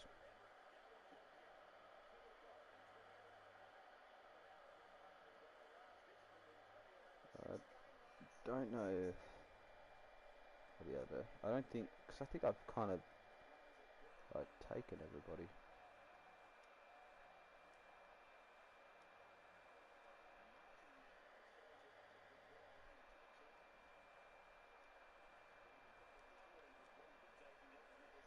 Oh wait, I already already did that guy, because his name was already there.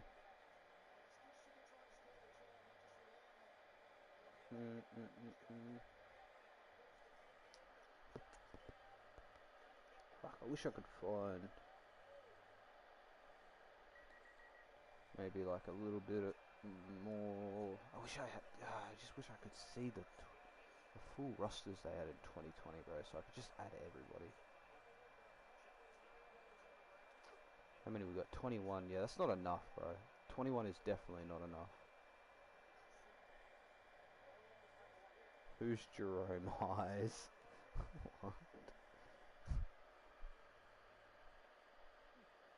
Bro, whatever that thing you sent up there is, the fucking owned by Up the Wires playing songs SFSH Mongrel Mob. Like, what the fuck is going on in this game, bro?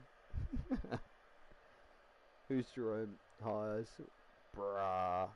Classic NRL. Of course the NRL fuck up the Kiwis' names, bro.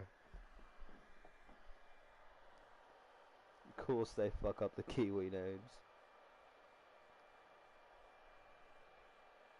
And it's like the most Aussie sounding name as well, out of all those names there.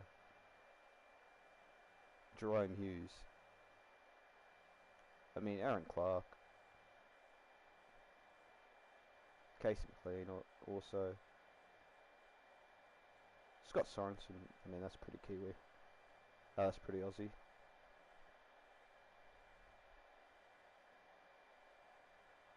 It's good to see Jordan Ricky there, man. I'm glad he's getting like a regular like call up to these NZ squads, man.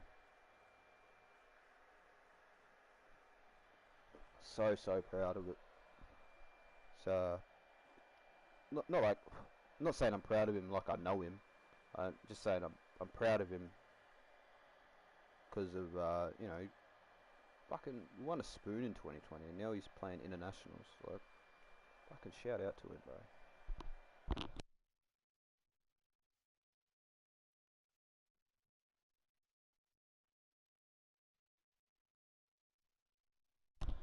Fuck yeah, can't wait to see Jerome Highs get out there.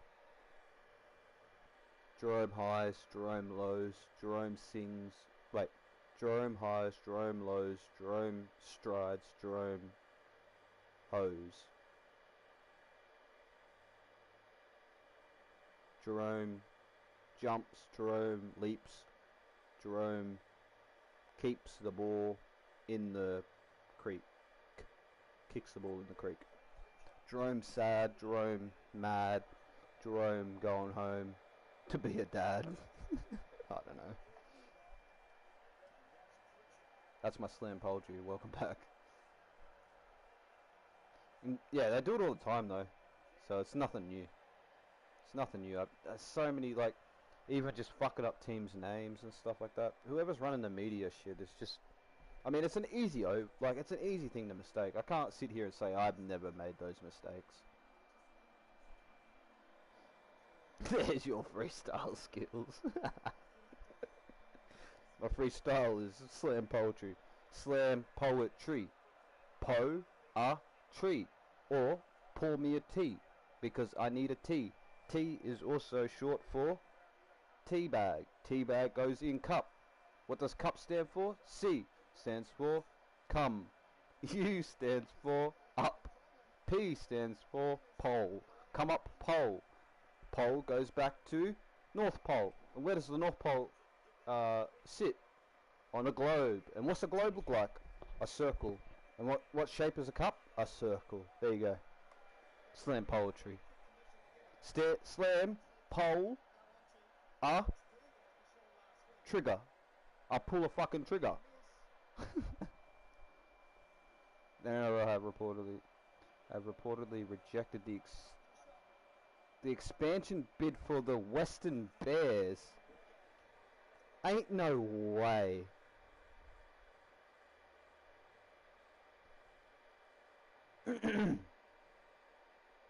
Oh, Luke was live 2 hours ago.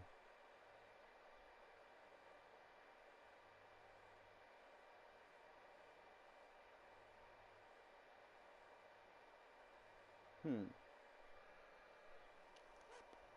gonna see if anything's up about that.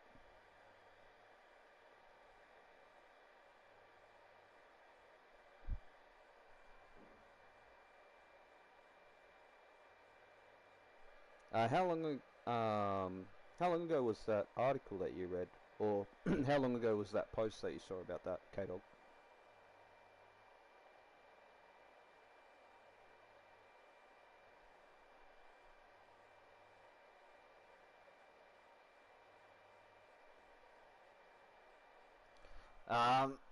Like a couple hours ago. Okay, so there won't be any videos about it. Probably about tomorrow. What was I going to say? Oh yeah, the NRL, they pretty much only want teams that are kind of already financially stable. Like the Dolphins. They have literally the most richest clubs in Australia. Richest rugby league clubs. One of them. The NRL 9 Insta. Okay. So they'll probably have something on it soonish.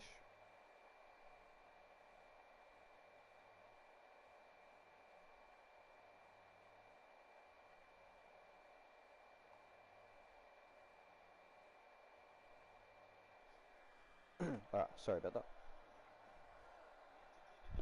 Let me have a look at these names. What about Latu? No, that's Leilani.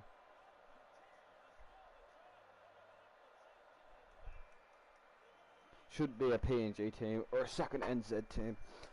They won't do.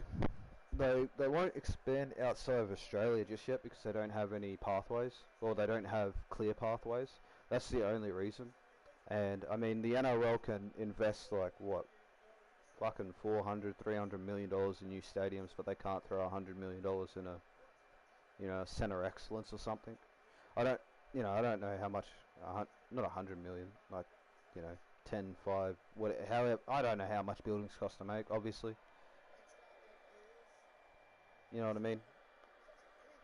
Like, obviously they can throw money that way if they wanted to, but I don't think they want to because they're trying to expand the Australian game, I suppose. What they're more worried about is stopping Union and AFL from taking over, which they want to go like everywhere in Australia. That's the big picture for NRL. Everywhere in Australia. National Rugby League. National Rugby League. And at the moment, they're not very national, are they?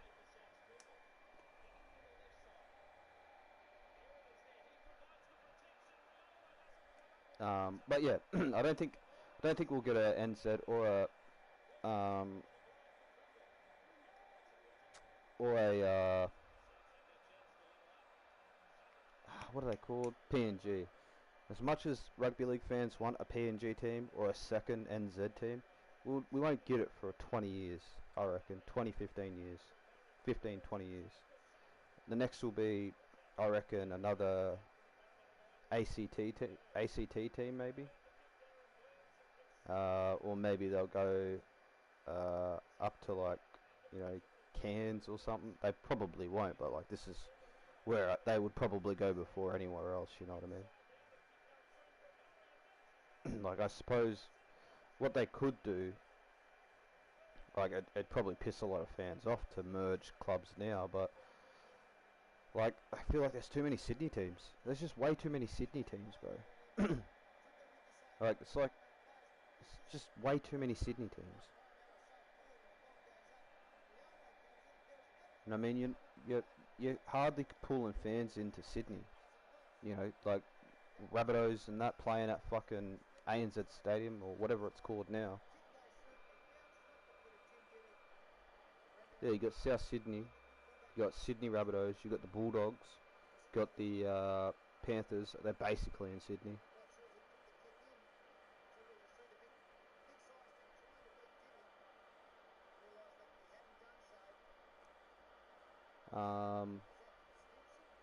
Parramatta, like fucking, they got like nearly every team. The only New South Wales teams that aren't in that Sydney area are Newcastle and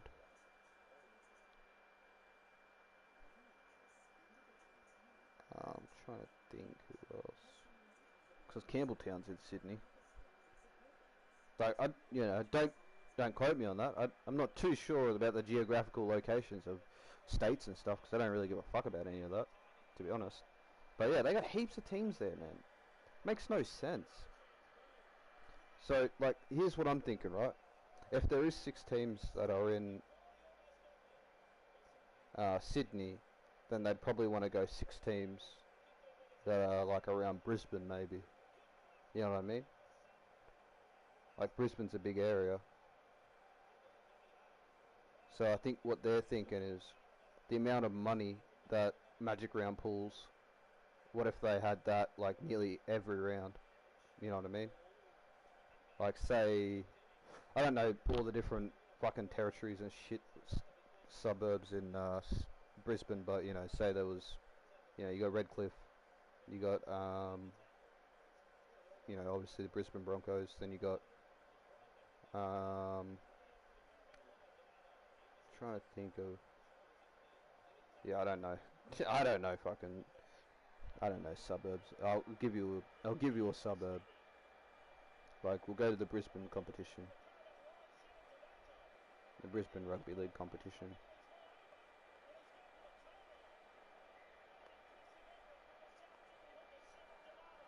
And we'll read out the names.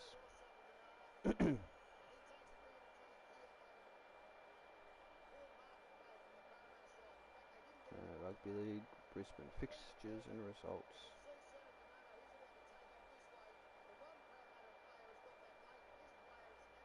Yes, just show me. Show me the teams. 6 teams in Sydney is wild, bro. Sorry, I'm off on a little bit of a detour here.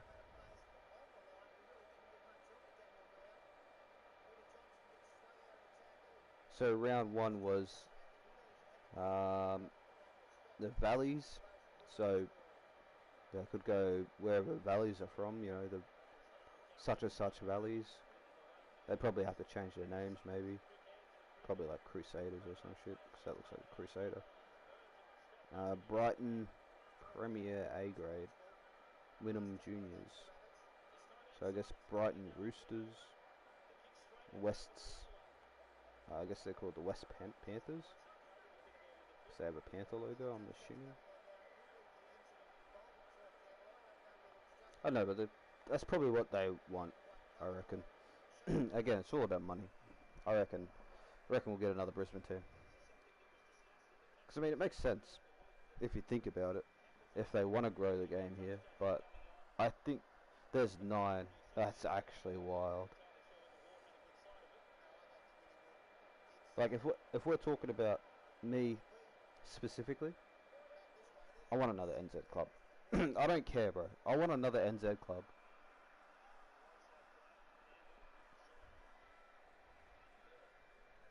Like, I reckon we should get another NZ club and then have those 2 either play out of Mount Smart or like Waikato or something like that. I don't know where the South Island is, like what town is located, what big stadium is located in the South Island, K-Dog, or like relatively big stadium that could hold like a big NRL crowd. Would that be Waikato or Eden Park? Like, are those in the South Island?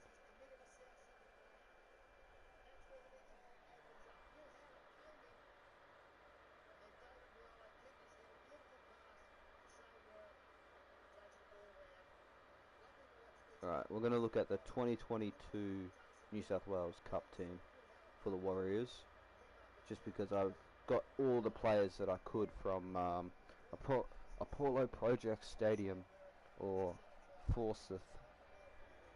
Let me check out Apollo Project Stadium. That sounds like a pretty cool stadium. Are these Union stadiums?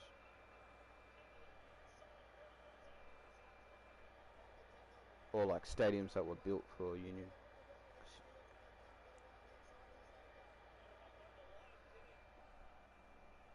Ah, Galaxy is here. What's up, Galaxy?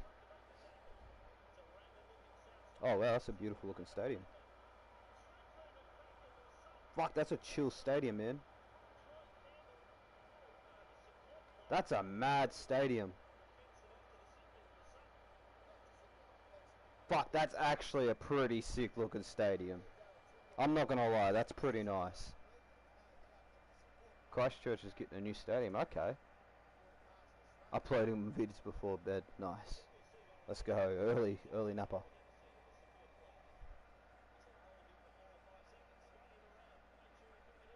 So, is this cool? Do you say like Forsyth? Forsyth Bar? Bar? Bar? I don't know how to say that. Let's go have a look.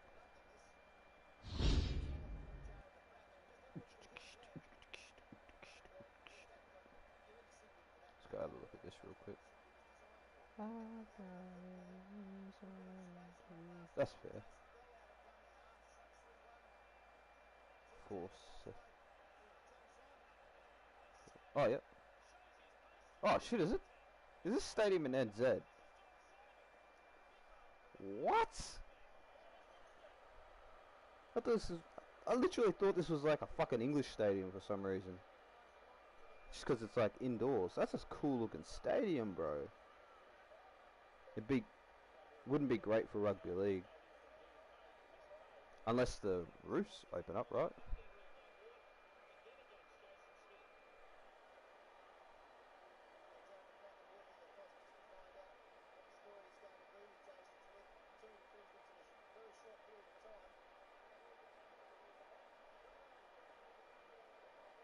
Fuck, I didn't even know this. Never mind, I'm retarded. Shout out to you. At least you got the, what do you call it? Okay, the roof does open. Fuck, that's a wicked looking, this is a cool looking stadium, man. What the fuck?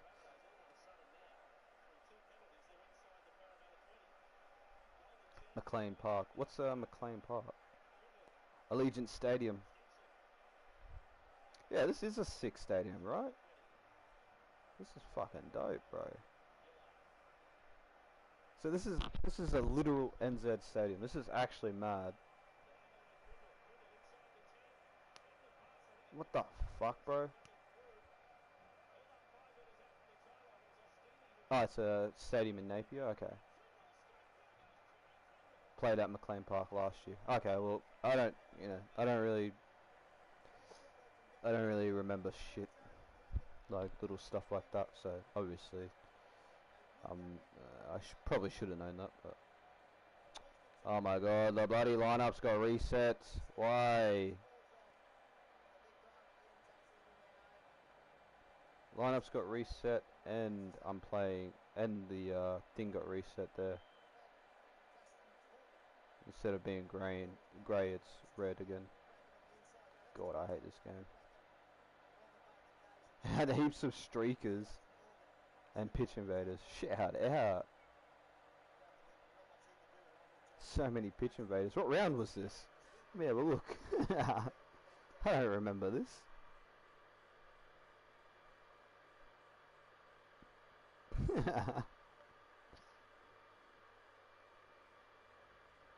Broncos v Warriors. 2023, round 18, round 13. I went to it, lucky cunt. It was an origin affected round, alright. It was 2023, right? Not like this year, last year, like 2023. I'll just look up 2023. And whatever one is the later one. I'll have a look at it. Not finals week 3. Round 13.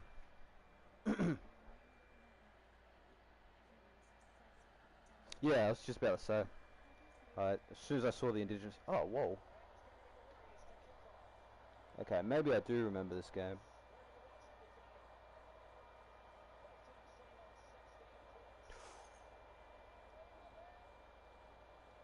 This is a pretty nice stadium as well, bro.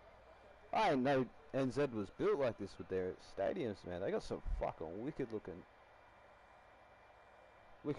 stadiums and grounds and stuff. It look fucking impressive looking shit, bro. So what, are these all located on the South Island, or are they just spread out? Because obviously I don't know. I'm an ignorant Australian.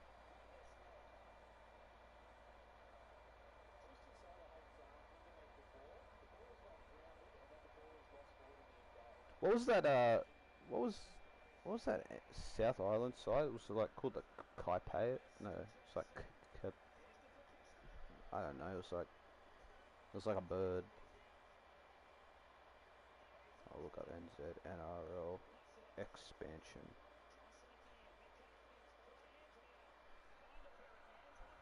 Is south, and McLean is north. Okay. So this one's McLean Island, McLean Island. McLean, or McLean, sorry, Stadium, the one that I'm watching, and then the one that's in the game here. Okay. And Apollo is south. Okay, so Apollo's the bigger looking one. Not the bigger looking one, the one that looks more like the Santos in PNG. Like the open air one. The more close open air one. Right? Oh, they were called the Kaya. Is it Kaya? Kea? South Island Kaya. That's like a team that's been thrown around. Cool looking logo too if they did use that.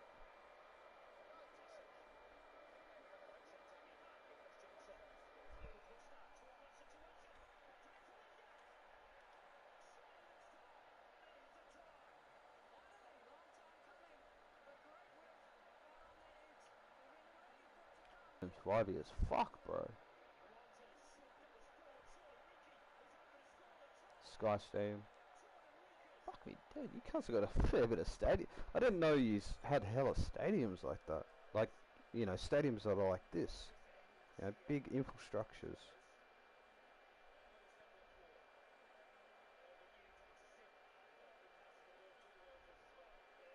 It's pretty dope, actually. Like, it shows that, like, the way that NRL make it, like, the way, well, not make it out, but the way it kind of sounds in the NRL is like they've got to build new stadiums and all this kind of shit. No, you don't. Like, the stadiums are here.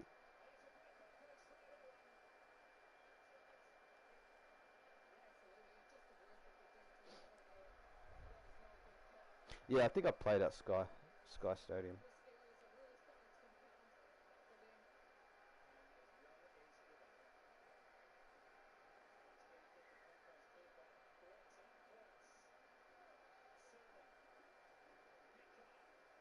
I don't have Westpac Stadium. Maybe it's called something else, or maybe you're remembering it from Live 3. Westpac Stadium. I feel like I've definitely seen Westpac.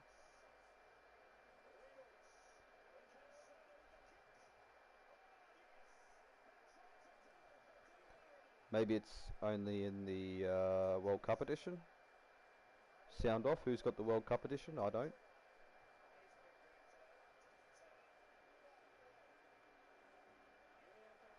Has 50,000 seats. Yeah, it's a big fucking. It's a big capacity. I don't. Massive capacity. I don't think K-Dog does either. Shout out to us brokies.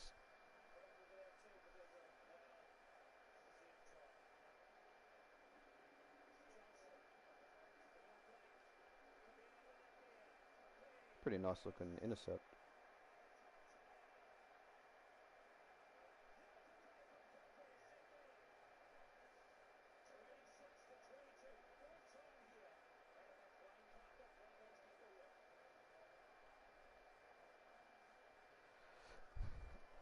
Yeah, I think with that marketing campaign that was going on last year, the NRL should have like kind of, because it's good publicity, like all the up the wire shit. They should have really tried to move them around in different stadiums. I know that would be very taxing on the players, but you know, say 1 week they play at, you know, this stadium, Forsyth, and then 2 weeks later, you know, they play at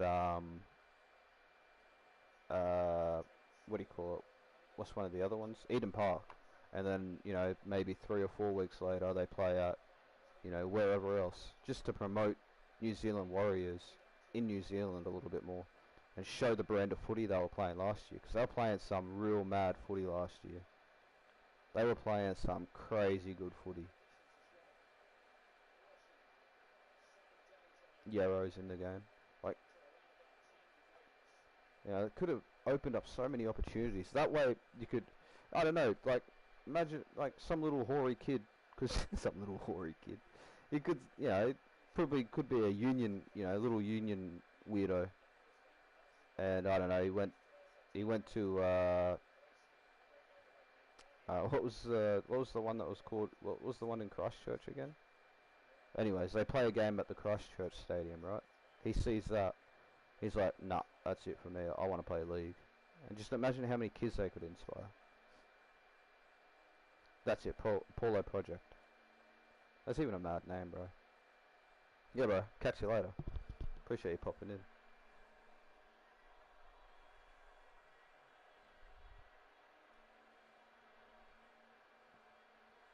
Changing the way way it looks, like just updating it. Used to be an Orange Theory. It used to be Orange Theory Stadium. Oh, the name. Okay. Orange Theory Stadium. Kind of a cool name.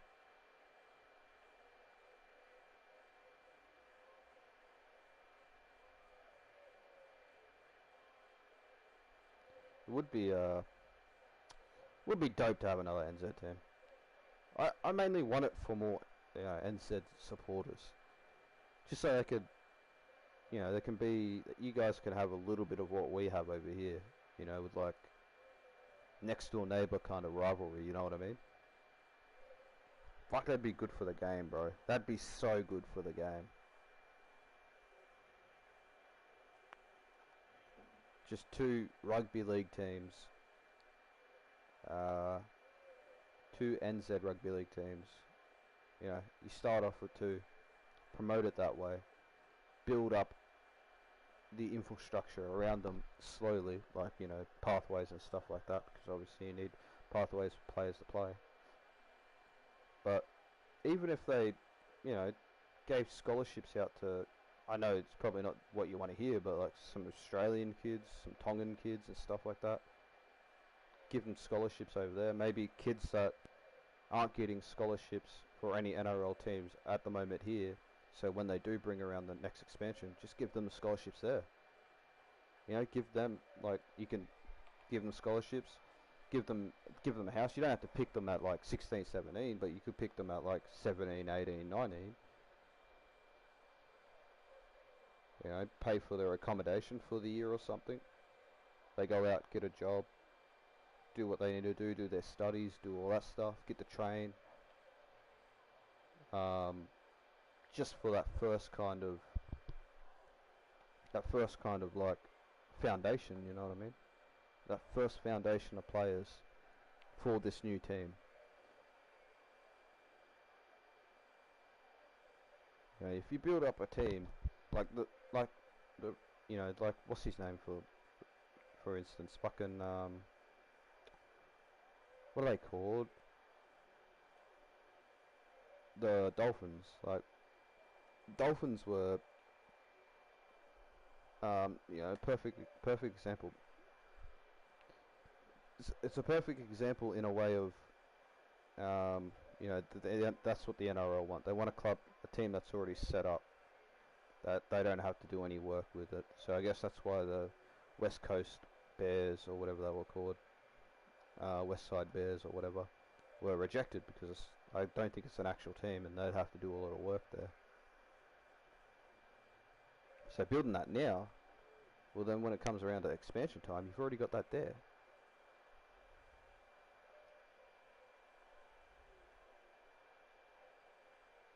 Makes no sense, man. Like it just annoys me how even though it's not my money, but it just annoys me how the NRL spends their money when they could be spending it on so much better stuff, bro. Yeah, probably, bro.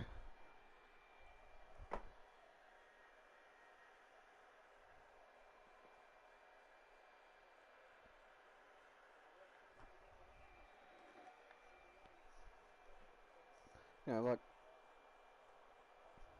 fucking they're thinking about they talk about Leichhardt, talking about moving the Tigers out of Leichhardt so they don't play that Leichhardt anymore. Building a new stadium for that.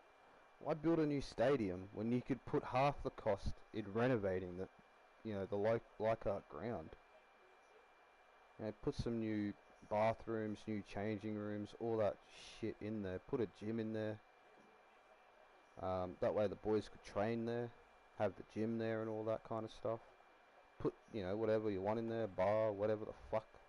They're trying to go real fancy with it so they can charge like hundreds of dollars for tickets. Because that's what the AFL do. You get these fancy corporate boxes and shit. That's literally why the NRL want bigger stadiums, just so they can charge more admission fees for corporate boxes. I see right through it, mate. Like, obviously that's good for the game, the money, but like you you, you get rid of, you take the Tigers out of Leichhardt, then you take the soul out of Leichhardt. You know what I mean? Not the soul. You take the soul out of Tigers, and Tigers already have no soul at the moment.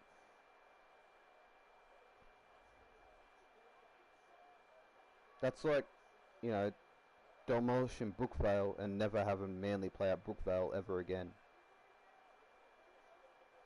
Or having the Broncos never play at fucking Lang Park ever again, Suncorp Stadium ever again. I know it's a different stadium, but,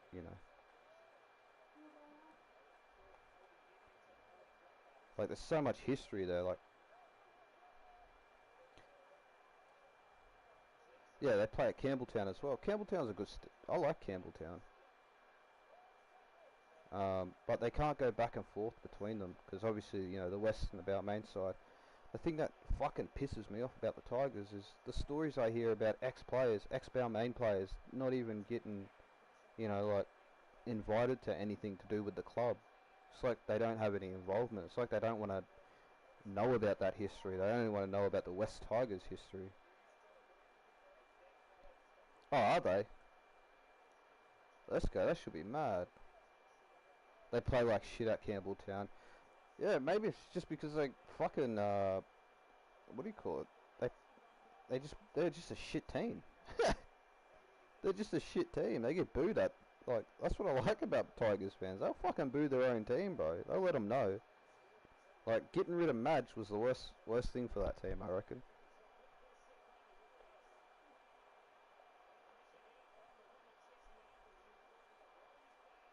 Maybe you guys don't see it as but I reckon it was. That's the type of coach those players need. Obviously, it didn't work for him, so they got rid of him. But they were slacking, man. They were like fucking slacking. Jesus, man. Like, put yourself in. Like, I mean, yeah, you're a player. Like, I hate to do that about players, like players slacking and that, because I don't know what's going on in their life, but surely you'd have a little bit more pride for that jersey. But they don't have that pride for the jersey because they don't have the old boys come in. They don't have an old boys day, I don't think. They don't have any of that. They don't hear past stories of players. They don't have players in there that are literally they've literally poured, as Blocker said, their blood, sweat and tears literally bled on Leichhardt. They literally bled on Leichhardt. They dropped fucking blood there, bro. Like, Leichhardt is so entangled with the Tigers, it's not funny. Fucking pisses me off, bro. They even thought about doing that, and they probably already have done it. Already got plans for a new stadium and that, a new fucking Bank West. We don't need new big stadiums, bro. Like, what you need to do first is sort out where teams play. You know, fucking start playing Rabbitohs, having more games at Allianz or fucking, or what do you call it? Allianz or Combank. You know, give them a regular stadium to play at. You know, give them an actual home, not ANZ, bro. He wants to play at fucking ANZ. What is it, like 70,000 fucking seats, and they like pull 1,500 people? At least that's what it looks like. Revamp Redfern, or you could do that, yeah. You could revamp Redfern as well. Like, just for the time being, like, for next year, put them at fucking Combank or something, bro. Stop having them play at ANZ. Stop having Sydney teams play at ANZ. Nobody's gonna go and watch it, man. It's probably like, I've never been to Sydney, obviously. Sydney's fucking gay. No, I've been to Sydney. I've been through it. Never stayed. But like, I'd imagine the commute to ANZ is fucking trash. Is it? Do you know anything about it? Have you been there heaps? Is the commute there trash? Like, would you see it as a convenient thing to go week in and week out? To go watch your team play? Could you be asked to do that? Because I fucking wouldn't. No, yeah, well, fuck it, they're idiots, bro. They got Bulldogs playing out of there. They got Rabbitohs playing out of there. Who else plays out of there? Is it just those two? Rabbitohs and... Yeah, bro, I'll catch you later. Appreciate you popping in, K-Dog.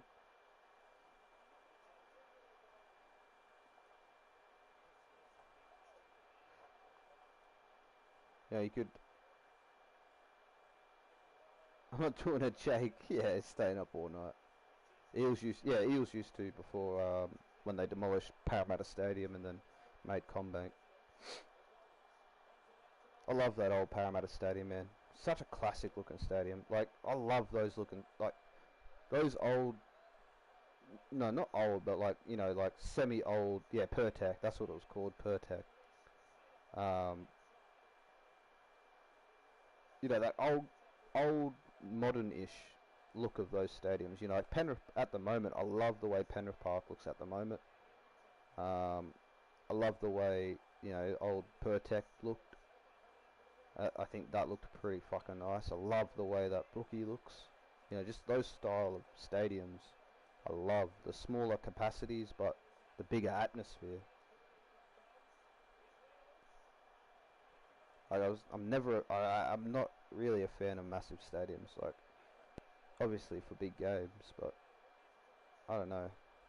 Just not too much of a fan of it. I like the look of them, but if I had to choose, like, I've already been to Suncorp. I've seen 2 games at Suncorp. Both games were wins, so W. It was electric, but I want to go. I want to go to a suburban ground and watch watch a team play at a suburban ground. Like, that's my goal, bro. Like, go to Belmore or something. I really want to go to Belmore and watch the Bulldogs play. That's one thing I want to do. Watch the Bulldogs play live at Belmore.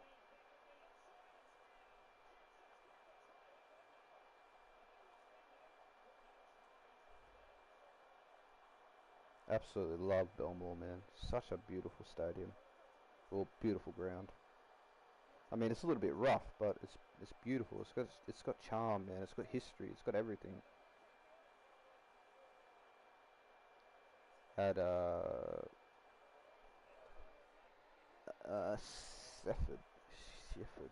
How do you, they do play it. So let me see. Let me see what that looks like. Shefford Oval. Seifert. Shefford. Oh, it's in Queanbeyan. Oh, wow. That's a pretty calm looking fucking ground, bro.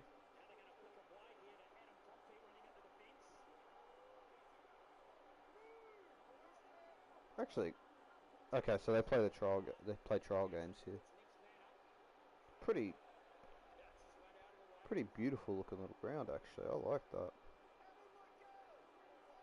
Love the one big grandstand with the the hill around it. That looks fucking nice, man. Looks really nice, actually.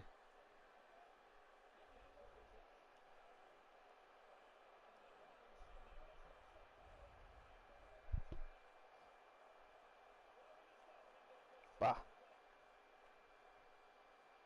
Bah. It's their home ground before GIO. Okay. Fuck's sake.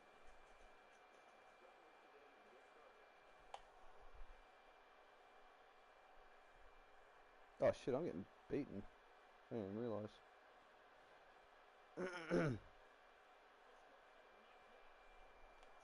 Yeah, it would be dope.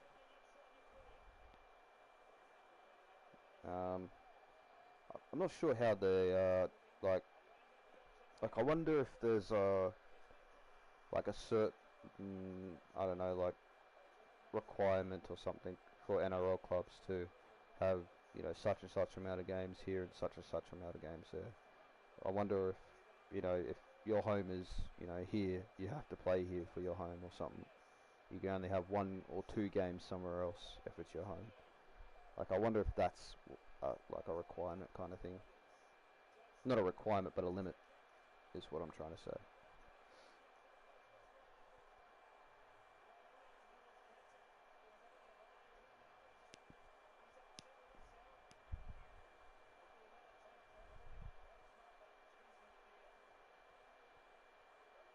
Maybe, I don't know. Because, what, Para takes a game up to Darwin. Sometimes Sharkies will play at a Coffs Harbour Stadium. I forget what the stadium's called. I think it's called CX International Stadium. Um, uh, the Rabbitohs used to take games to. Oh, I just farted. I snuck out. Used to take games to. What was it called again? It's Park in Dubbo. It's called. Fuck, what is it called again? Apex Stadium. Um, you know, that only ever be 1 game, so maybe it is got something. Maybe it's only that. Yeah, Apex. Yeah, they redid Apex. Like it's pretty much all set up like a proper NRL like ground. Raiders played at Wagga. Yeah, Wagga. That's where a lot of my family's from. Wagga Wagga.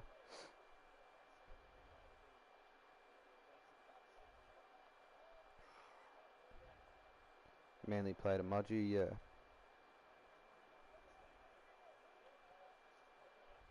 I'd like to see him go to more kind of smaller towns. You know, like the Mudgees, like the Wagga. Not the smaller towns, you know, because I don't know how big they are exactly, but you know, like the towns that wouldn't necessarily get NRL games.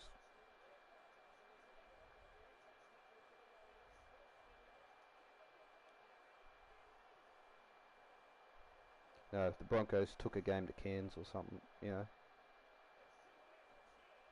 Broncos and Cowboys take a game to Cairns, I'd go off, bro. That shit would go fire.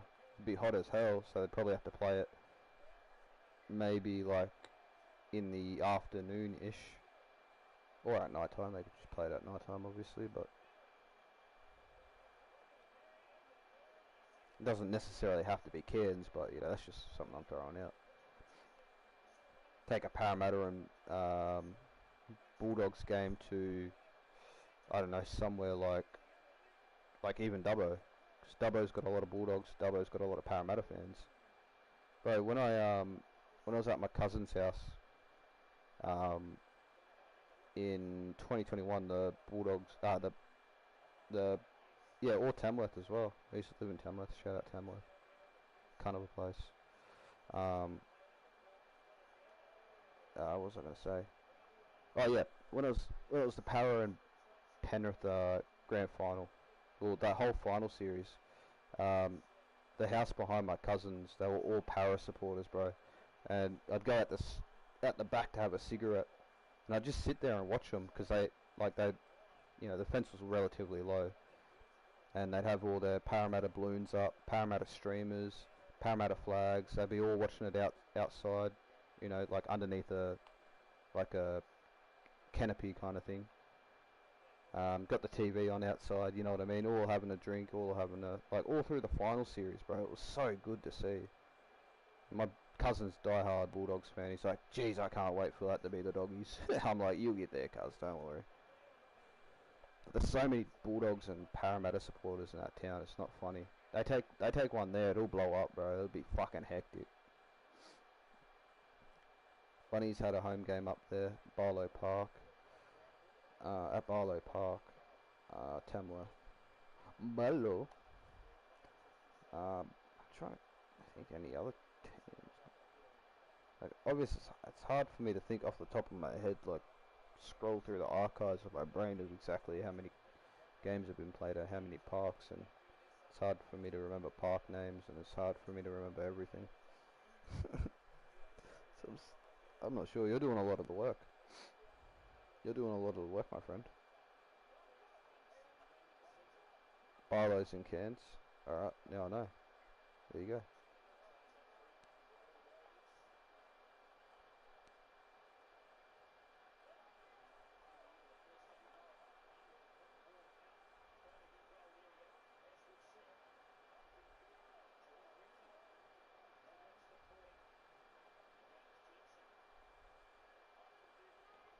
I like how I've made Barlow Park, and I don't even know where it's located. Well, obviously, I did at the time when I made it, because I had to Google the cunt. I just slipped my mind. Capras play out of there? No, not the Capras. Not the Cutters. I don't think Towns will play out of there.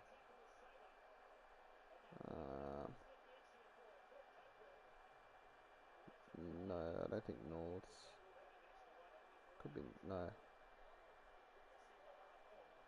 I don't know. I don't know my geographical locations like that. Pride, probably, yeah. I think, yeah, maybe the Pride then, yeah. Anzac round at Barlow, back in 15. Okay. Back in 15, eh? Anzac round, what's that, round 8, round 9? Let's have a look ski real quick, see if there's any in that.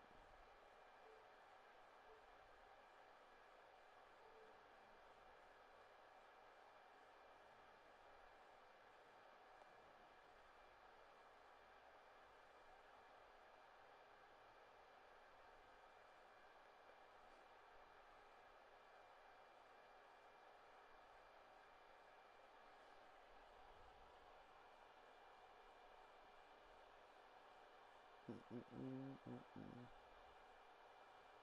2015, what do I want? 2015 Raiders. Round 8. Appreciate it.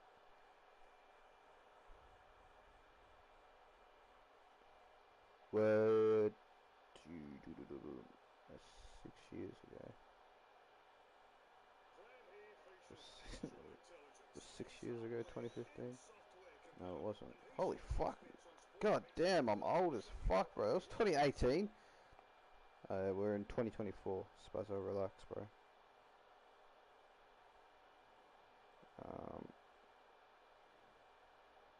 No, that's not. That's Dragons. That's Canberra.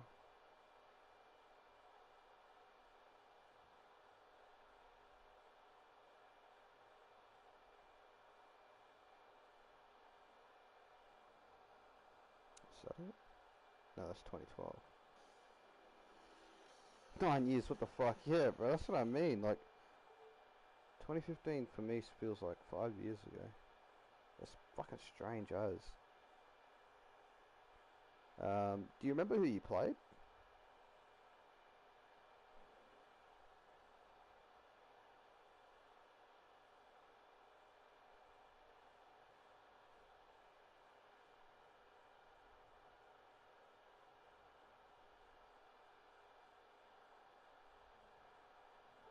paid the bunnies. Oh, that's right. You said that, right? Raiders.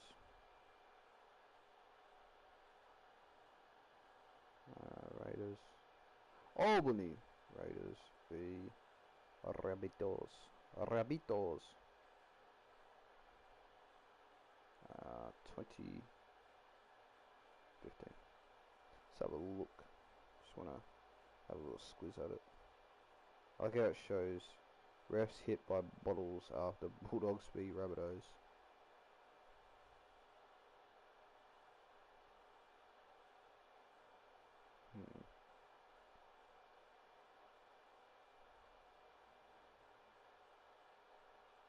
30-22. Okay.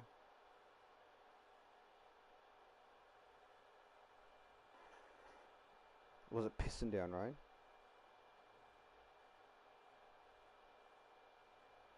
Oh no, this is NYC, National Youth Competition. I'm just trying to see it.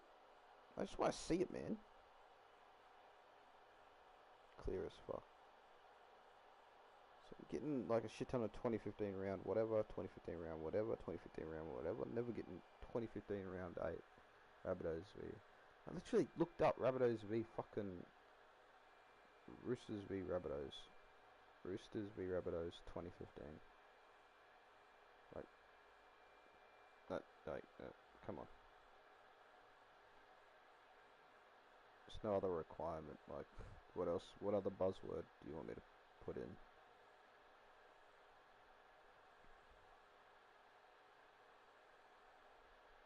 Alright, don't think I'm gonna find it.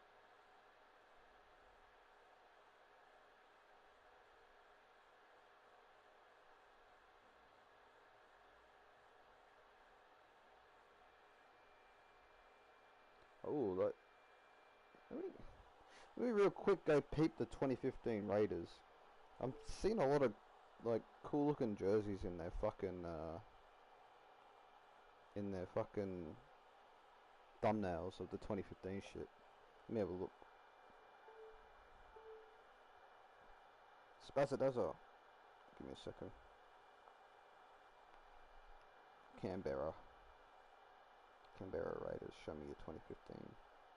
Oh yeah, that was when they were using the yellow alternative. I always liked that yellow alternative for some reason. I don't know, something about it. Oh, it's an away jersey. Not alternative, it was alternative before. I don't know, there's something about that the yellow kit. It's like the banana flavored kit or whatever. Looks cool. The heritage is pretty mad too. That'd be pretty hard to make in game, that heritage. Anzac too. The Anzac with the, is that Kokoda Trail behind it? I don't know.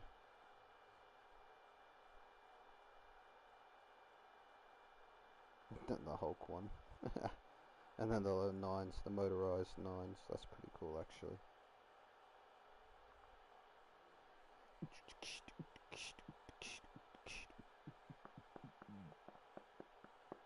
Yeah, like you could easily make them. Like the heritage is just with me. Like if I were to make them, like I know I'd what do you call it? I know I'd want a perfectionist, so I'd probably spend like 3 hours on fucking the heritage jersey. Alright, thank you. I thought you could just go to the fucking NRL website and look up the look at the highlights just straight away. It's just I don't like fucking around on Google because it's annoying. I have so many tabs open on Google at the moment. Yeah, the portraits, yeah. That's what I mean. That's the part that would be the part that would be annoying and get me staying there for a long time. Would be that portrait. Obviously, it won't be like 1-to-1 accurate, but I'd give it a go. Yeah, I fucked around with the after beats and Indigenous jersey that the Roosters had. I want to say like 2019, 2020 or something. I don't know. Don't care about the Roosters, to be honest. Hurry up and load, bro. Come on, mate. Doesn't take this load. I just sat through a 15-second ad and you're gonna show me another one? Come on, bro. And then it freezes on the ad.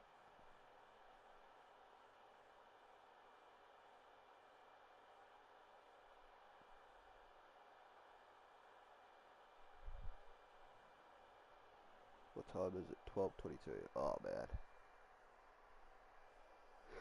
I'm gonna jump off there. I gotta get some sleep so I can be energized for tomorrow. Come on, just play the goddamn video.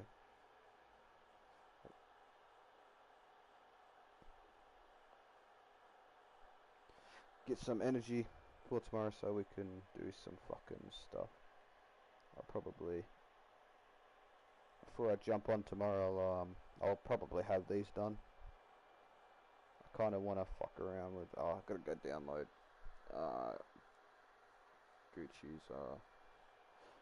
Gucci's boomerang sides real quick.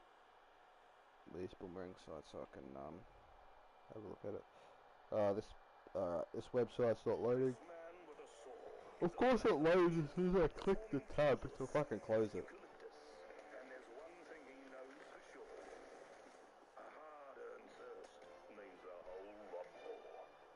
Alright, cunt, who cares?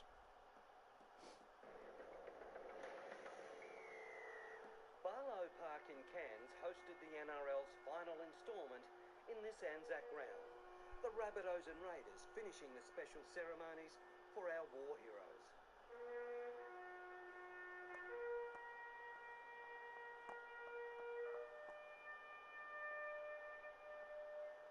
The scoring was opened with a tremendous try to Jordan Rapana, who defied all the odds. Yeah, young Hodgson looks. He's got fucking hair.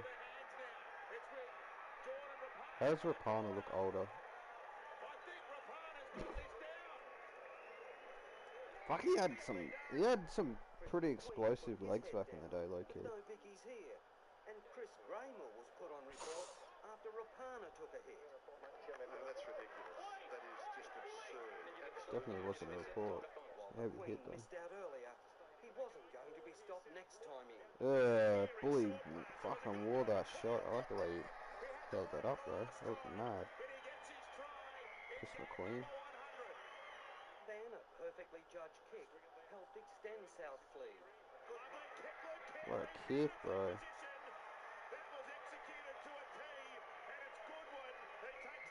So that Kiri. The Rabbitohs continued to dominate, and from deep inside their own territory, they had the Raiders scrambling. Chris McQueen still going, gives it to Alex Johnston. Man, I miss the Rabbitohs playing this style of footy, eh? McQueen goes to dummy half. Whoa. Gee, oh. Get the fuck out of me way. At half-time, the Rabbitohs were 12 in front. Big comeback. Needing to score next, the Raiders dragged themselves back into this game. Yeah, they were great to watch, definitely.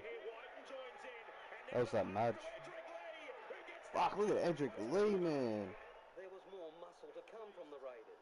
The lead was cut to 2. Shannon Boyd.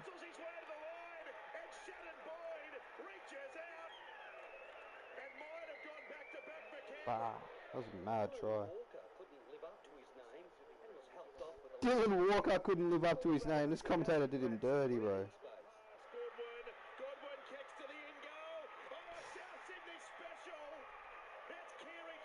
Yeah, fair enough. Wonderful skill from the Rabbitohs. It was short-lived though, with last week's comeback kings refusing to go away. Blake Austin, and they're in at Papali. Papali. There's your answer. They're not going to lay down the Raiders. Always liked Blake Hodgson. Blake Austin. Fucking Hodgson. The machine was firing. 3 minutes later, they were in again. Oh, Cecil Wanga. That's a name I haven't heard in a while. There's Austin. Because of the 2016 prelim. What happened in the 2016 prelim? I don't remember 2016 prelim. And the result was sealed, with Canberra completing another strong end to their 80 Just remember my team lost the grand final the previous year, so that's why I don't remember. That's why I don't remember last year. He bombed like 3 tries. Oh, okay, fair enough. We lost by 2. Fair enough. To the Raiders. Clinton Fletcher, NRL. That was pretty nice.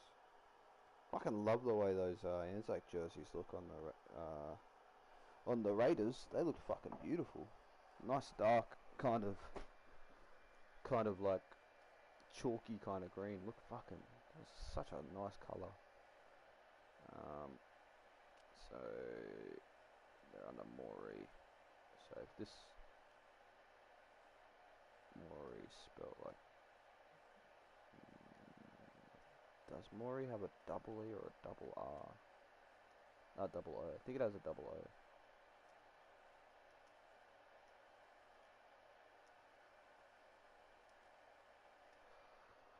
Fave jersey of all time, like out of every club. Favorite jersey. I'd say I'll do the modern era just because it kind of narrows it down a little bit more. Favorite jersey. Trying to like go through and have a think.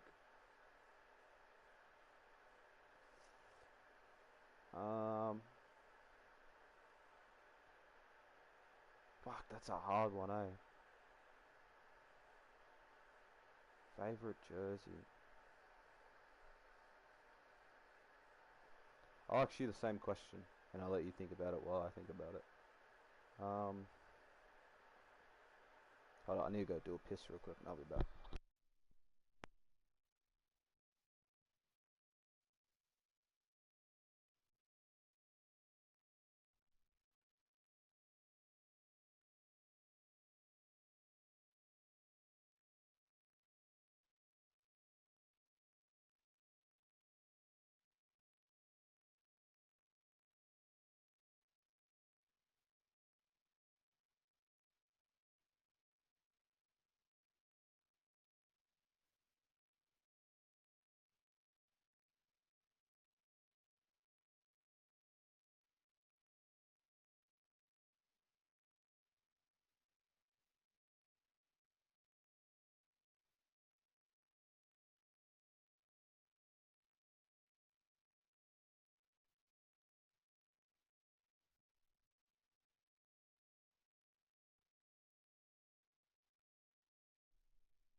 Oh, that's what you're saying.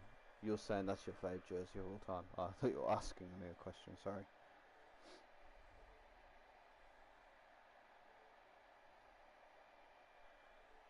I can't believe this shit is still loading. When I think about favourite jerseys, like Manly come to mind. So let me go have a look at Manly.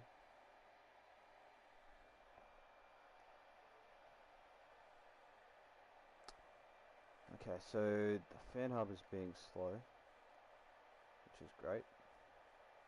So we'll just search this. Alright. So I'm gonna exclude Indigenous jerseys just because a little bit of bias there. I think I would probably, I'd probably just pick a Broncos one. So I'm gonna pick any. Yeah, I don't mind the 2021 answer. It's not bad. It's quite chill. Do like the more tamer ones. That one like says a little bit more of a darker, not a darker tone, but it has a little bit more of a somber mood to it, which is nice, It's great.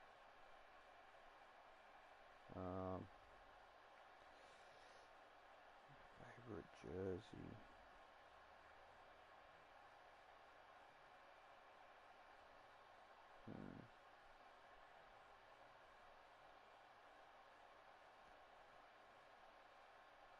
So I'm looking at Manly right now.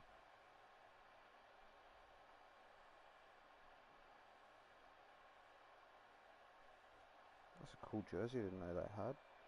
In 2012. Had like a charity jersey. Pretty nice.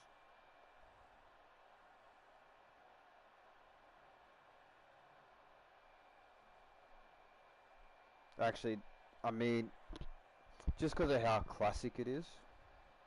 Like, I remember go to the 2010 season and go have a look at the 2010 Indigenous jersey. I know I said I wasn't going to pick Indigenous jerseys, but that jersey for me always stood out as a... I just like the look of it, bro. Which charity jersey? 2012. 2012 Manly charity jersey. It's called... It's charity / diabetes. It's just... It's different. It's like a grey Manly. Grey and white with yellow... not yellow. What do you call it? Maroon and white stripes going up. Like, it's a cool look.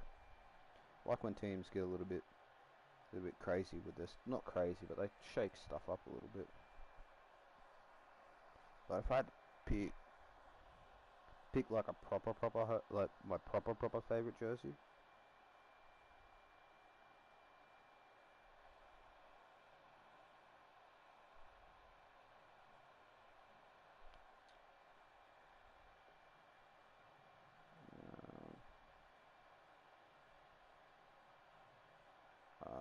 either 2005 Manly away. 2005 Manly away. Probably my favourite. Just like that Manly, that era of Manly. Like I said, Manly were like gods to me. Just because, you know, when I was a kid, I saw them win so many prems. I remember when they played in that trial match, that trial game, that trial jersey, sorry, in 2007. It's like a teal trial jersey. I've seen that before.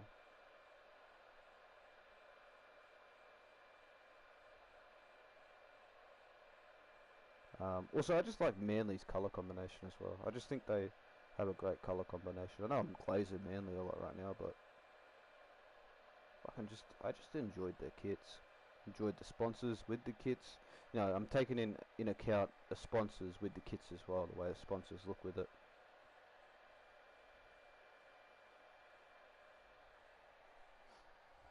Excluding Canberra, I'd go the 2019 Kokoda. Yeah, the 2019 was pretty fire.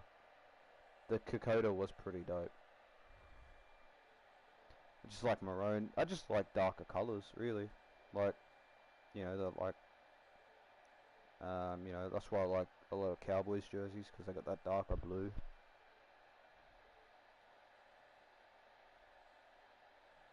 Let me go remind myself what the Sharks Kokoda looks like. That shit is pretty fire. There it is. Yeah, I wish they wore this, bro.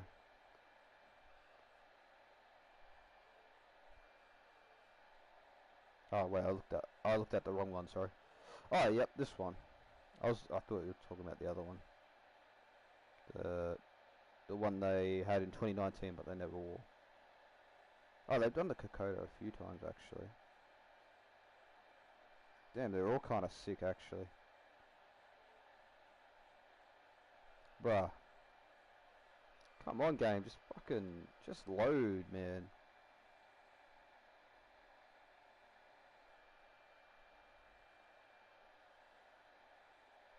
That's all said and done. Not losing Madison. Oh, they wore it in 2020, did they? Fuck me, they 1, 2, 3, 4, 5, 6, 7. They had 7 jerseys, man.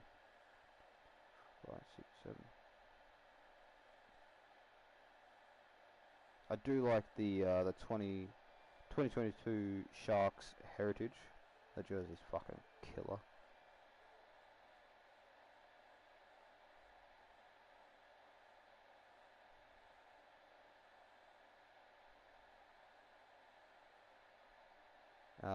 But also the Sharks 2007 away jersey. That one's also pretty killer. Along with the Sharks 2006 home and the away as well. Those jerseys are fucking fire. I had them made, bro. I had the full, literally the full 2005 league made. 2006, sorry. And I was just waiting to add players, but then, you know, people asked me to make the 2024 teams, so then they got put on hold, and then people asked me to make more teams, and then they got put on hold even more, and then I had to get rid of them because they were just taking up space, which broke my heart, bro. Broke my heart.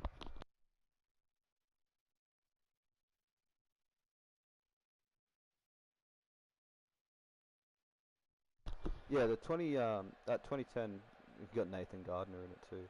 That 2010 is kind of the vibe I wanted to go with this. Like, not necessarily the vibe, like, not necessarily going for that exactly, but I wanted to kind of capture that, like, you know, going down kind of taper kind of thing with these. But I do like that 2010. It's very clean, very simple, very classic looking. Even the 2003 jerseys, they look like pretty fucking fire. And the bagginess of them with the collar, they just, it's so classic, bro.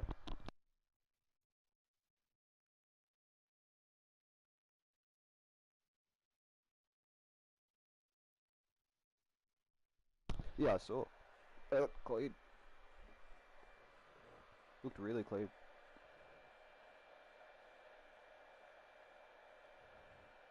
Rabbitohs have had some mad jerseys over the years as well. The Rabbidunts.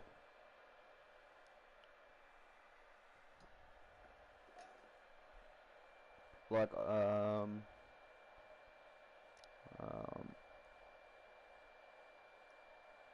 their 2014 Indigenous is fucking killer. God damn, that shit is beautiful. They're Auckland Nines as well, though. Had an Indigenous sign for the Auckland Nines. That's pretty dope. I always like go to the 2013 and have a look at their trial jersey, or the 2014 and have a look at the alternative jersey. I always kind of like when they go with the flat white, and they just do the green and the with the cardinal and the whatever minty or whatever color the green is. I always like when they just do subtle things like that. God damn, that 2012 Indigenous jersey is pretty nice. The Rabbits. And that is that a heritage? Yeah, that heritage is fire. This whole range is actually pretty fire.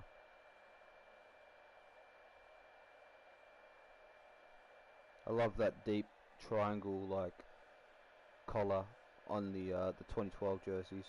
2012 home and away. Fuck, that looks so mad to me as a kid. I was like, wow, that looks killer. I don't know why, I just love the way that looked.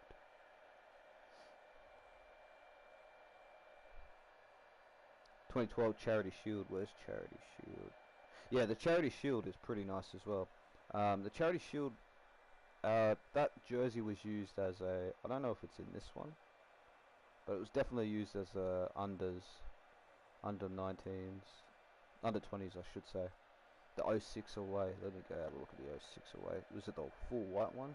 No, it was full. Oh yeah, the full black one. I actually had this one made too. This whole 06 away I had made. I had the Real Insurance made.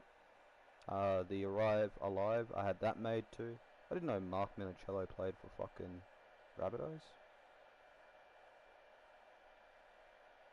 Yeah, I had all those designs made. I probably still do have them, but I had the kits made. They look fucking sick too, bro, and I had to fucking delete them. I like the 2004 away, Rabbitohs away. That shit is fire. That shit is fire. That's kind of the vibes I went with this, you know, like, not the vibes, but like, where's Rabbitohs? You know, going with the home here and the away here. Keeping with that tradition. A home and then the away is something different. You know, like these guys here and like the old Rabbitohs. The 03 away is pretty dope too. The white with the I just like whenever they do a white jersey, a white and then put the cardinal and green on top of it. I think it looks fucking killer. Let me go see if this will load one more time.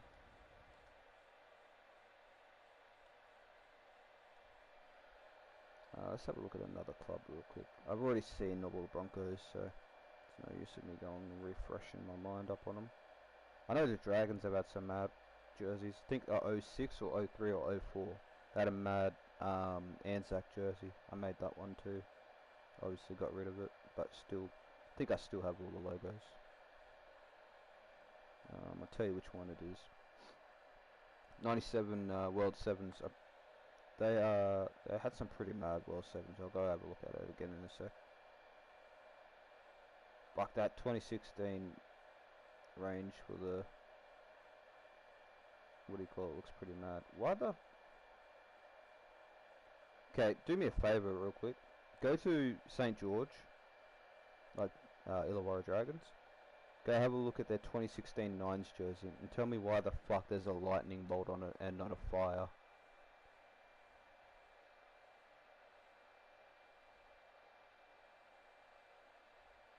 God damn, those NRL logos are massive.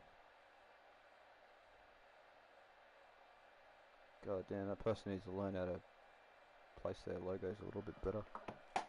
Oh, controller. I like it. It's cool, but why is it electric and not fire?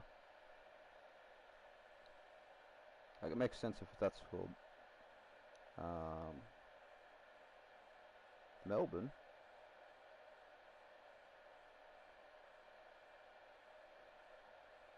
Whoa, wait a minute.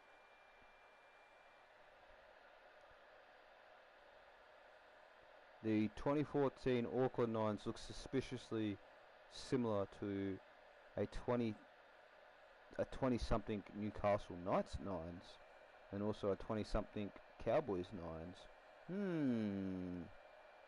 Which one came first? Where's Newcastle? No, Newcastle. Where is it? Okay, so it was the 2014 as well. It's literally the same. Literally the same. Let's see the Cowboys then.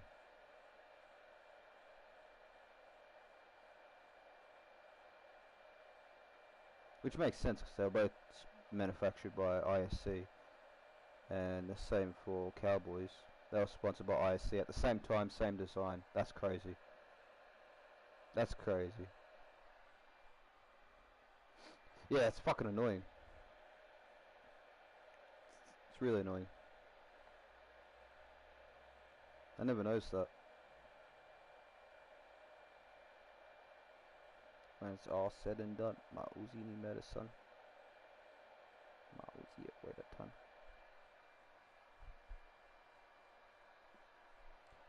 Manly had the same one as well, did they?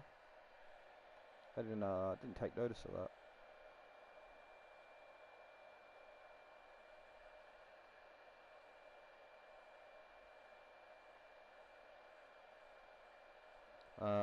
I always liked the 2013 heritage for the Dragons with just the one stripe V. That looks pretty nice to me.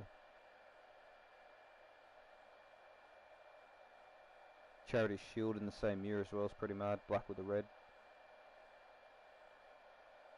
I actually made that Charity Shield logo. Pretty sure it's on the fan hub.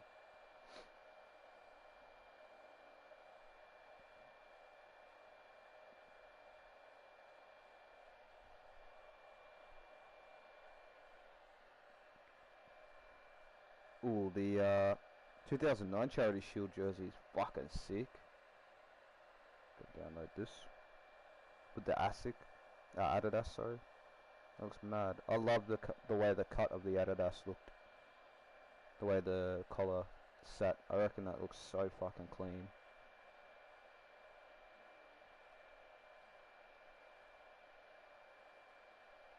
Oh, I'm pretty did I did make the 2010, but did I make the black jersey to go along with the 2010? Or did I only make the home, away, Anzac, Heritage, Women in League, Maybe I only did that.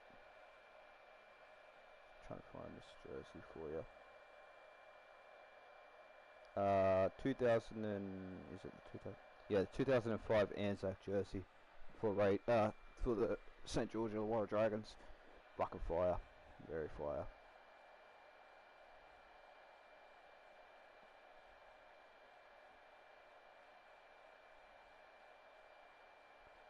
Rabbitohs. What'd you say for Rabbitohs? It was 97.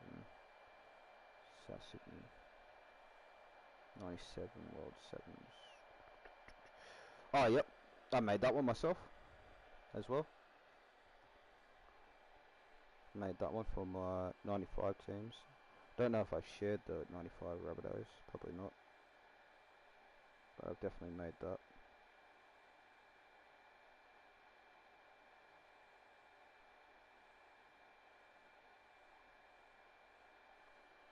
When it's all said and done, my Uzi need medicine.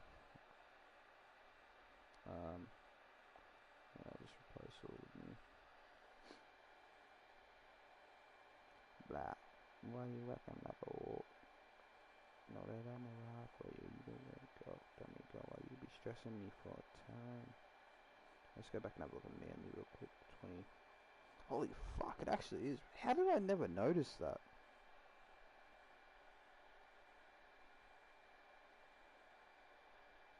Oh, to be fair, I don't think we had like Foxtel in 2014. I only watched free-to-air footy because that was the only footy I could watch.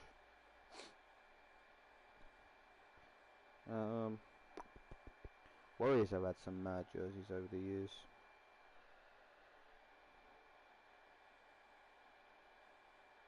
All of their like trial stuff are pretty bad too. Their Auckland Nines are always sick. 2012 trial looks pretty mad. Like a paint splatter. Like they just go all out for their trial kits. And the paint splatter for the women in the league as well. That looks fucking mad. Heritage is pretty sick too. I was about to say they got like Kevin Locke in the photo for all of them. The 2010 Warriors Heritage jersey was like that shitter. 2010 Heritage for Warriors in 20. Fuck's sake, I'm repeating myself. That shit like what's the words? That shit like hit me crazy when I was a kid. Cause I was like, holy fuck, that's a crazy looking jersey, bro. Oh, you'll be stressing me for a time. Did you see him try got? Let me take a look. Woods.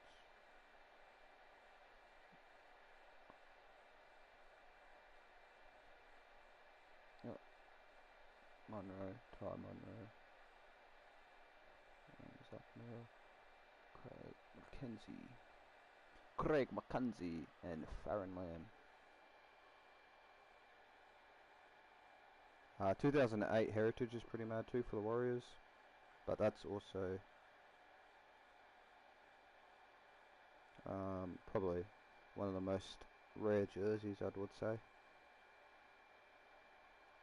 Just a cool jersey. I like when clubs do different shit for their jerseys.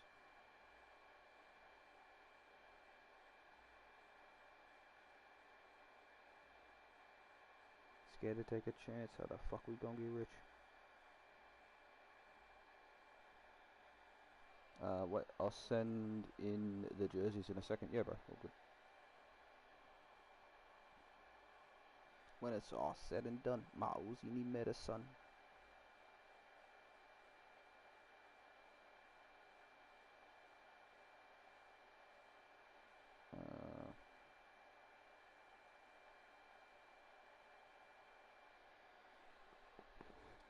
Why you rocking like a war? Know that I'm a ride for you, either way it go. Tell me, go, why you be stressing me for a time? Get to see him try and climb. Go, why you be acting like a bitch? Scared to take a chance, how the fuck we gonna get rich? Go Facebook real quick. I'm just gonna quickly make this mock-up jersey for the Boomerangs, and then I'm gonna be Audi 5000.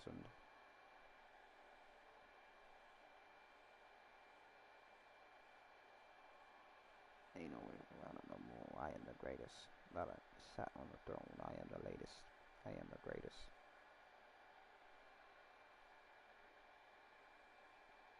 Okay, okay. Oh, okay, I see how it goes. Okay, okay, okay, okay, okay. Okay, okay, okay, this is okay, okay, okay, you can poke it. So it's black, black, black, black,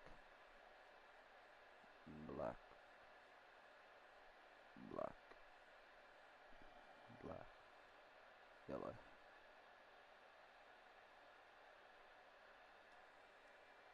Yeah, so grab a yellow. I'll go have a look at them in a sec. Yellow. This one.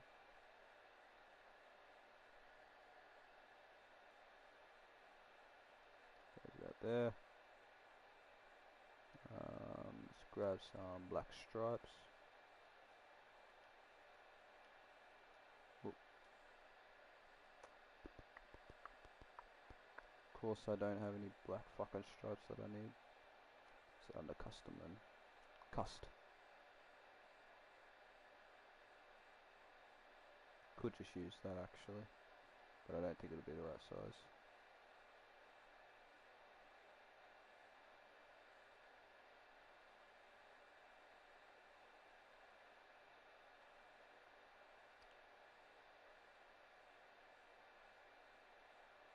Sorry, I'm just confusing myself for a second. I'm very out of it at the moment. Very out of it. Black.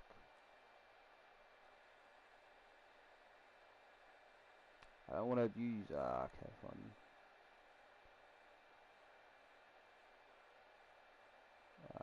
It's probably best that we just do it. Do it like this. Get rid of that. And then we're gonna see how it goes. Let's go have a look at the jersey real quick. Scared to take a chance. How the fuck we gonna get rich? Don't need go while you'll be stressing me for time. Can't you see I'm trying to climb? There you go while you'll be yakking like a bitch. Scared to take a chance. How the fuck we gonna get rich? I like that Melbourne one. That looks mad. Melbourne looks very mad. Ooh, using the Yowies. The Yowies top there for Manly. I like that. Looks really nice. Got a little bit extra with the dots too. That looks really nice.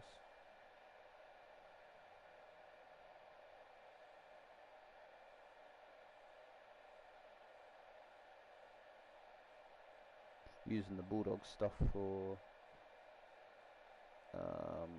Canelo. That's really nice. Follows the shape of the home and the way as well. Good attention to detail. Like good design, like Q, you know what I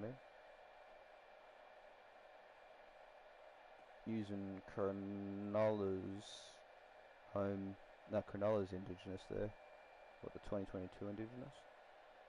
For Bulldogs. That looks nice. Then you're using the Jets for the top. And trying to figure out what that middle part is.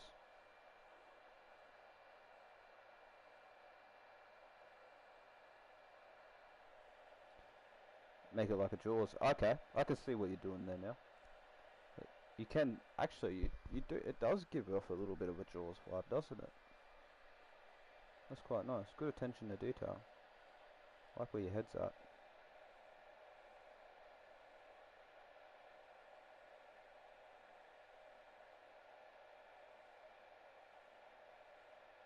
And obviously Canberra, just using Canberra. Broncos using my 2021 stuff. I did that one on PC, and it was a lot harder to do on PC than what I'm doing on console. That looks pretty nice though. I like that.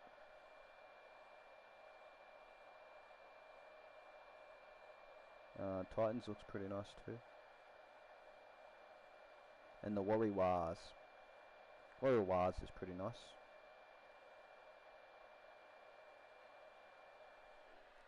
Hold up. I should have. Should have some. Yeah, I'll share these for you.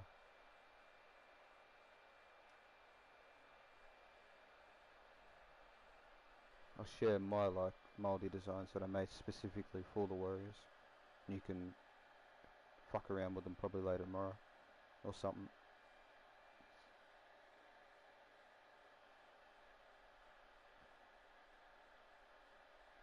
These should all be shared though, so fucking share them so many times.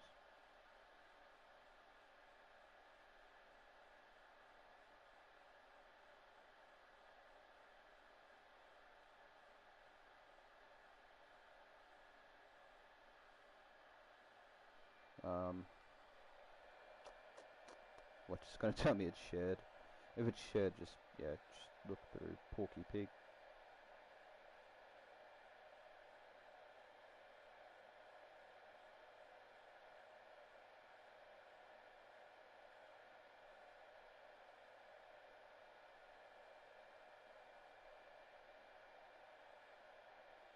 When it's all said and done, my Uzi medicine.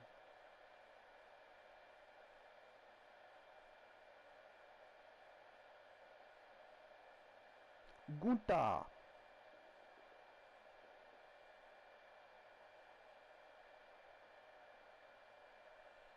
Oh yeah, it is shared.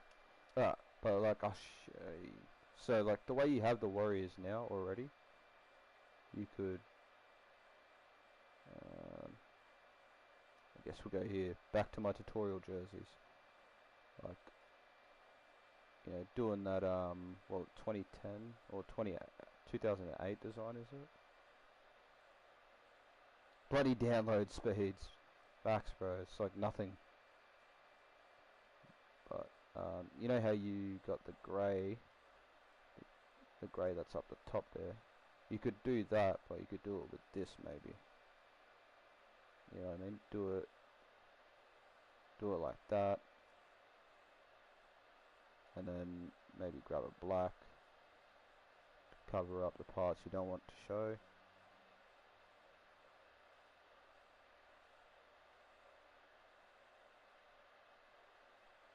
And then, you know, obviously repeat it on the other side. But I'm sure this should be a couple extra like cool looking designs here somewhere. Or not. I guess they're under indigenous.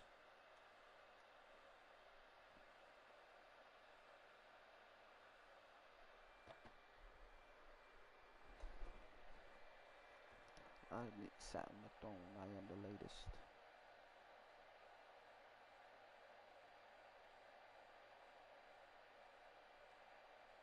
Obviously you could use this.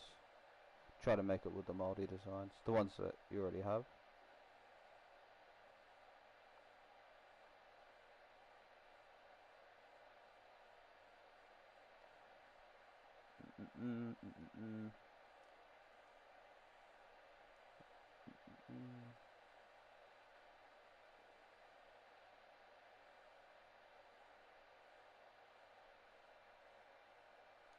That looks fucking pretty stupid, but I get what I mean. But let me just real quickly just type up tat. Yeah, they're not really moldy designs, are they?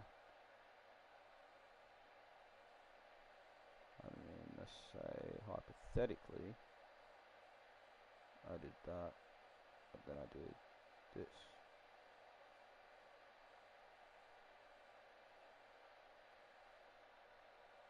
Or one thing that I like to do is this. I was doing this with my 20. I re-downloaded my 2018 teams and then just made a shit ton of patterns like this just to put on the jerseys, literally. But they're more like Tongan Samoan than anything.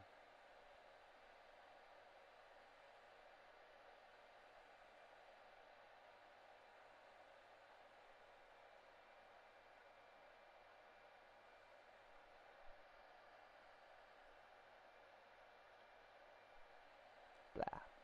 Why you whacking like a whore? Know that I'm a ride for you either way I go. Tell me, go. Why you be stressing me for a time? Can't you see I'm trying to climb? You already be acting like a bitch. Scared to take a chance. How the fuck we gonna get rich?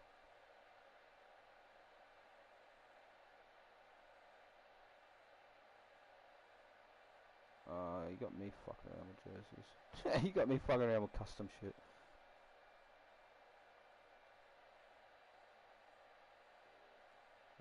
Actually, let me try something. Get rid of that real there. Real quick. Let's grab a... What do I want? Let's just go through custom real quick, see what colours we can find. Or maybe I just go with red. Just because I like using red.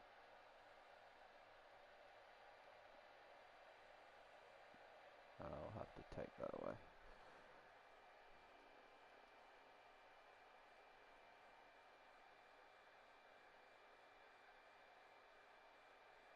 Just pretend like that's not red.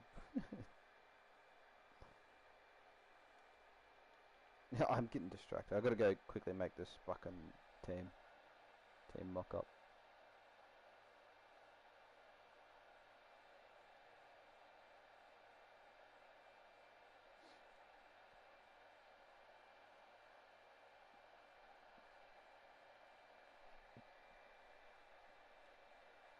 Could possibly fade this up maybe. See what that looks like for us. Love my fades.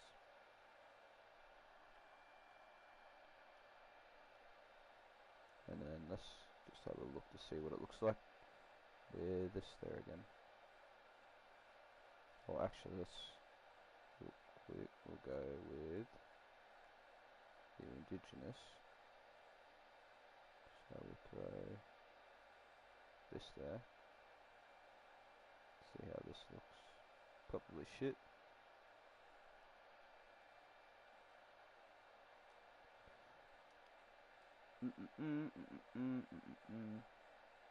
Made a lot more the Warriors indigenous stuff though. Been trying to like get into doing the Māori designs a little bit better than what I have been doing them. They're just so fucking complicated, man.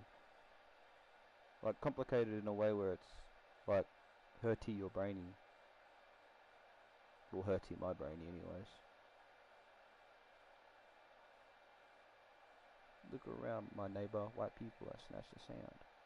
Eminem and Macklemore, I just playing. All jokes contain true shit.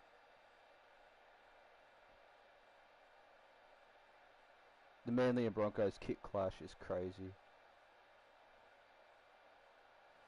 Yeah, there's a bit of a kick clash. Oh, on your side, yeah. I gotta have a look at your Broncos and Manly again.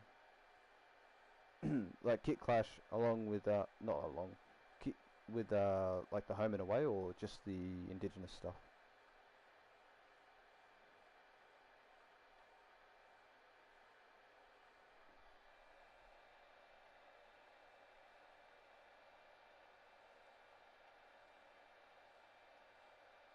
Indigenous. Okay, let me go have a relook at it. Scared to take a chance. How the fuck we gonna get rich? I'm just gonna use this logo. Oh yeah, there is a bit of a kick clash, eh?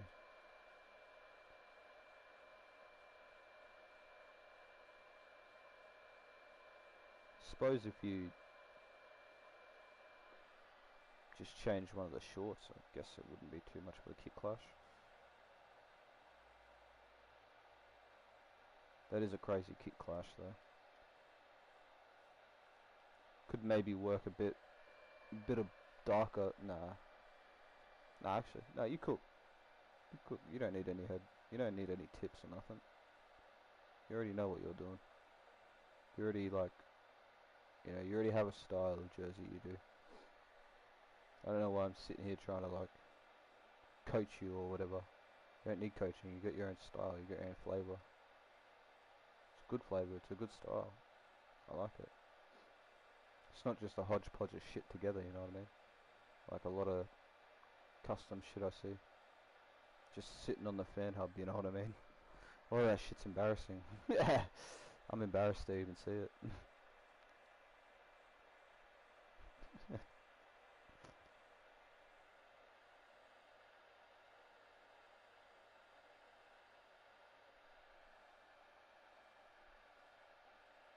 You know what I mean, though?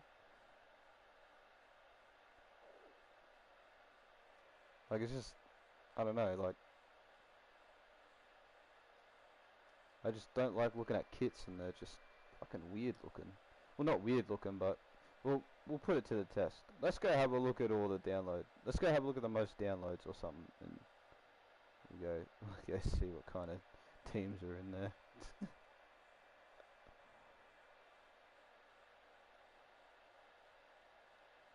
There'd be some fucking crazy looking ones, that's for sure.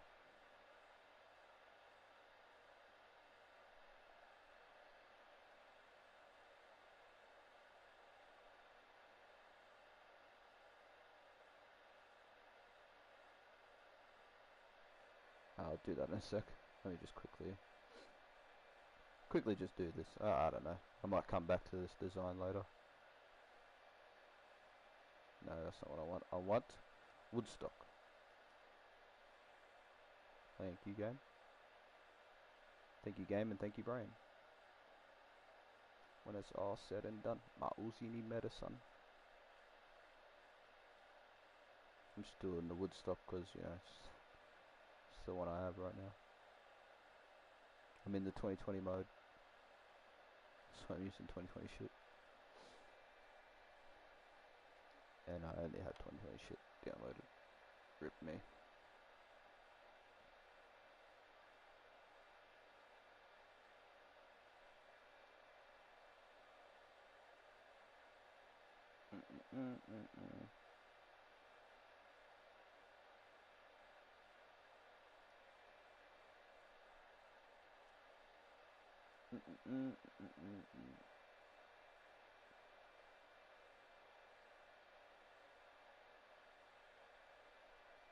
I could probably low-key get away with doing this as their actual home in a way.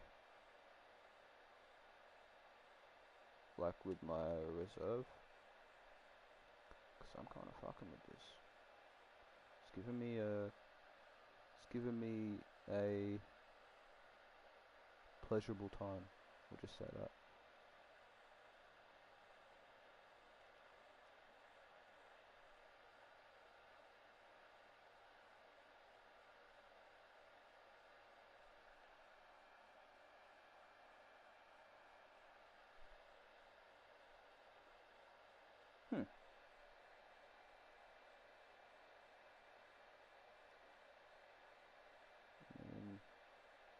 We don't really, oh shit, don't really need these here. Maybe if we just put it up here then. But I do kind of like the way that looked. Kind of made it look like it was like a bevel. I think that's what it's called.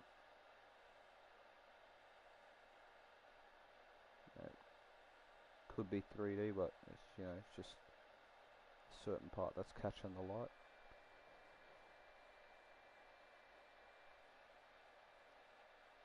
Tag. We'll just have to throw this. Yeah, it's pretty cool looking. That's just because of the red, I reckon. I just like, yeah, I just like using the color red in the Warriors because, yeah, like, I think it looks cool. Yeah, some Warriors fans would probably be like, "What the fuck is there red on that? The fuck? It's not our colors anymore. It was in 2020." That's the mock-up jerseys. My tutorial jerseys. I call them tutorials, but they're not tutorials. I just call them tutorials because it's funnier.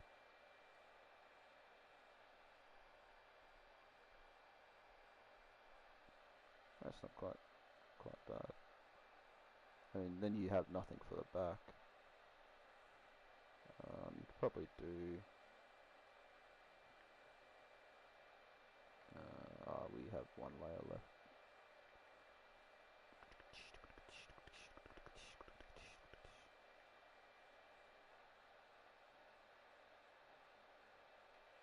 I wonder real quick, we'll do this instead.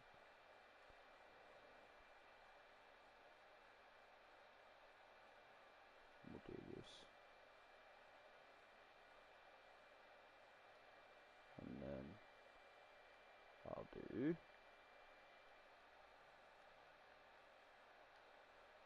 see what this looks like. Use that.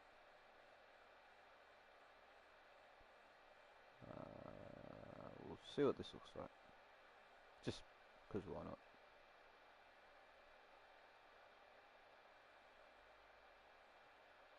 Definitely doesn't look that bad.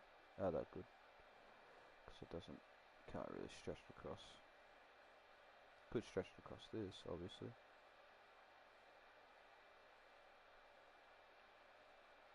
Why does that kind of look cool?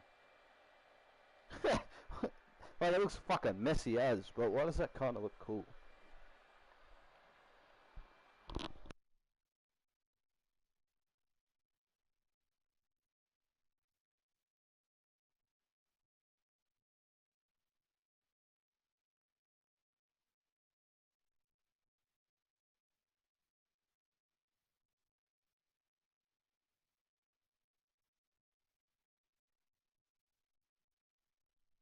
It's way too much.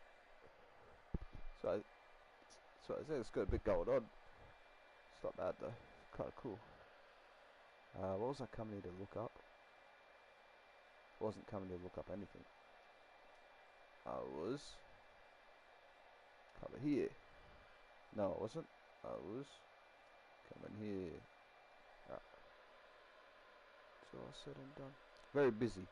Very, very busy. But you need that bit of busyness so then you can find in between the busyness.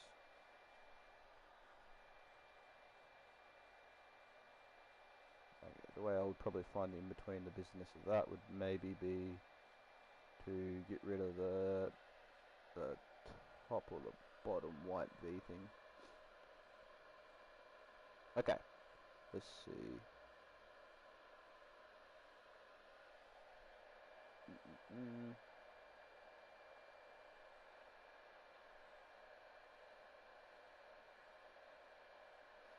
Put more re. Hopefully we can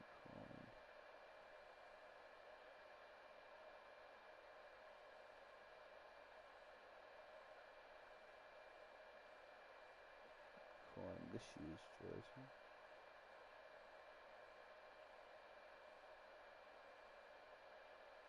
There it is. Okay, so it's different this year. So start up here. The colours are flipped around. So we'll go about here. This should be just that. For fuck's sake, I hate it when it does that though. Potential shit. Do that. Tell me go away, you will be stressing. And then that's 2 stripes. Actually,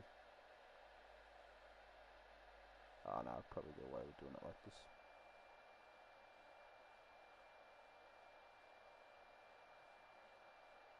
I mean, I could just make it all one sort of thing, but I think it might look a little bit strange. Fuck's sake. Oh my god. Yeah, I'm getting a little bit slow here, so since we did this, you know what I mean?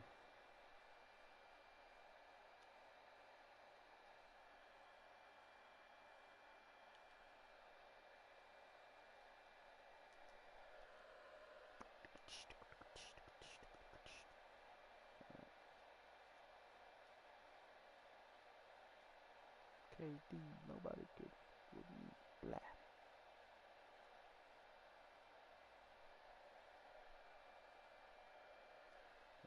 up.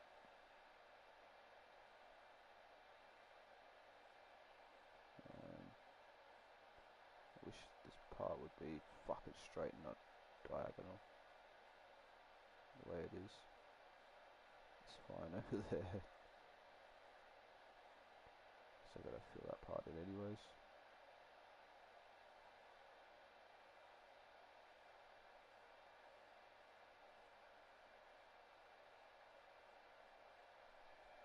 How far is it up? It's like here. And this is a little bit more down.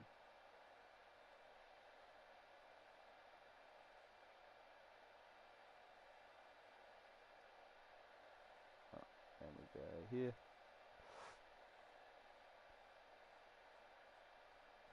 When you're all said and done, Aussie medicine. Aussie at weight a ton. Move that to the side a little bit more. Not there.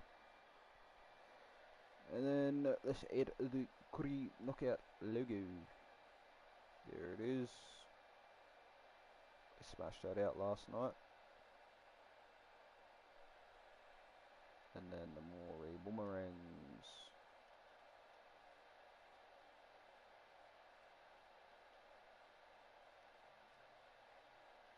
Logo.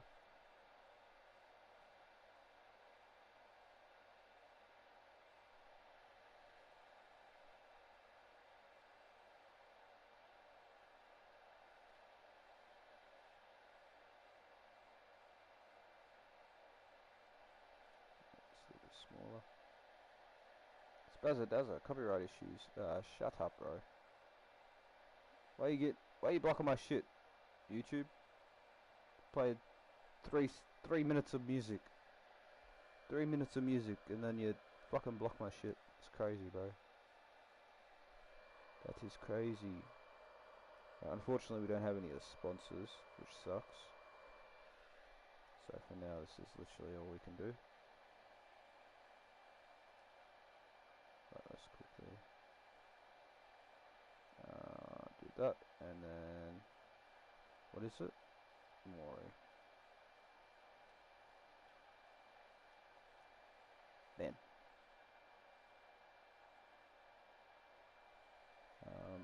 So then the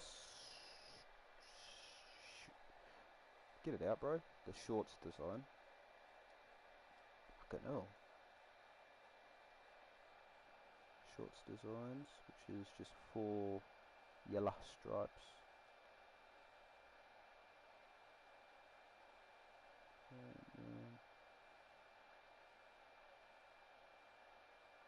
A lot of people sat on the door, and I am the latest.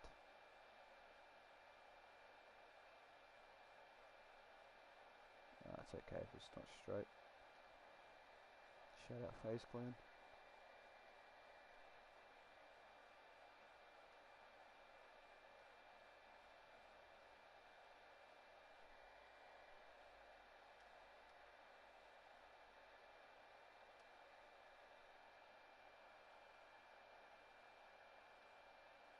They turn the frickin' frogs gay. When it's all said and done. Aussie medicine. I don't know why that song's stuck in my head.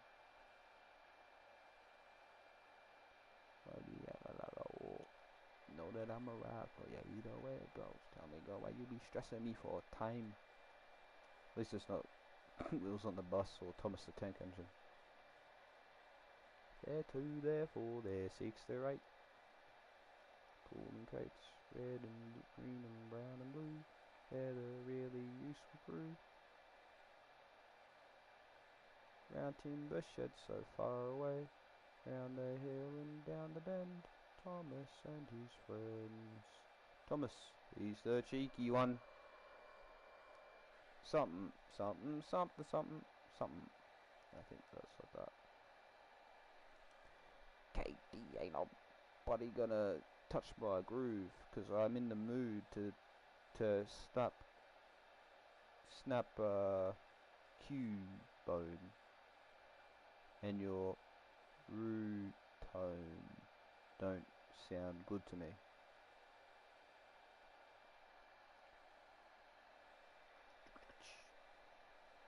Chica chica.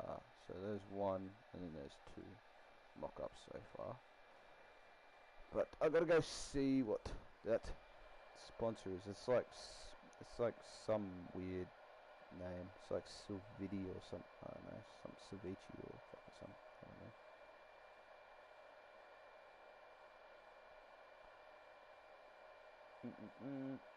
Let's go see if I can find like an up close jersey, up close picture of the jersey, or of a jersey.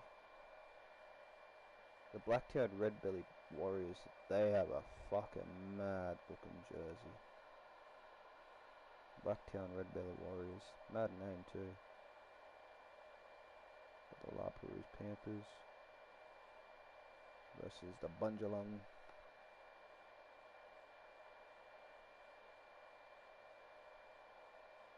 Come on, okay, there it is. But what is that? So Sanoli? Snoli?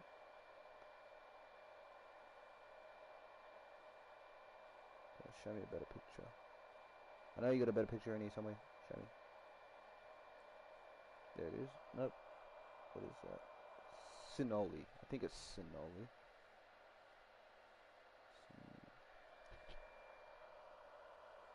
It's hard to see.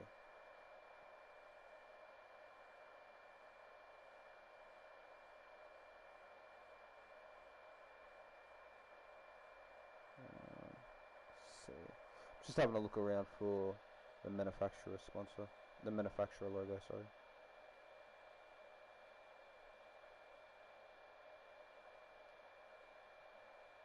Oh, look at Narwhal.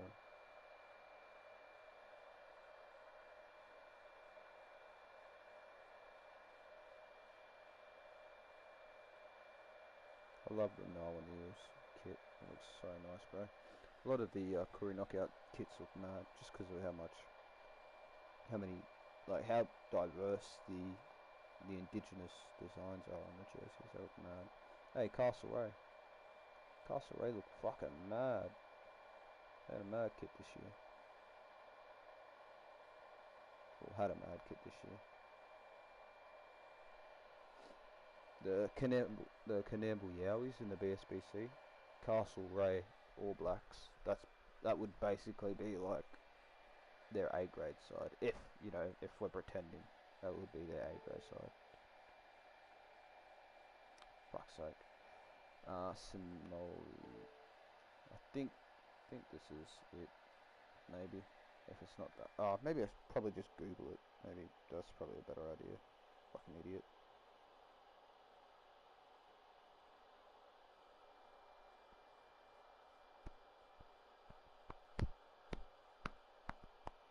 Oh, it's Sinali. Sinali.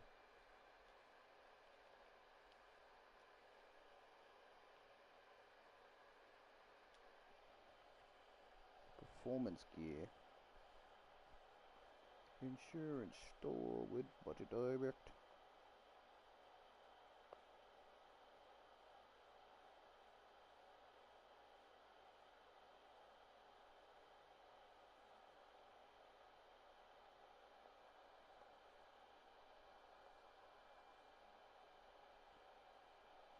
Wonder how much it costs to get custom kits made.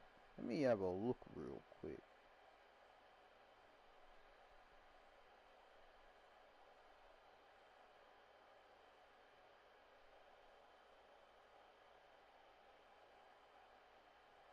Concept to create. Let's have a look.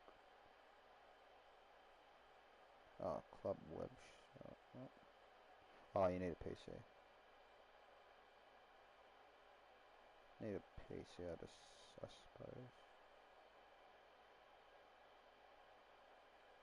That'd be cool. Imagine that.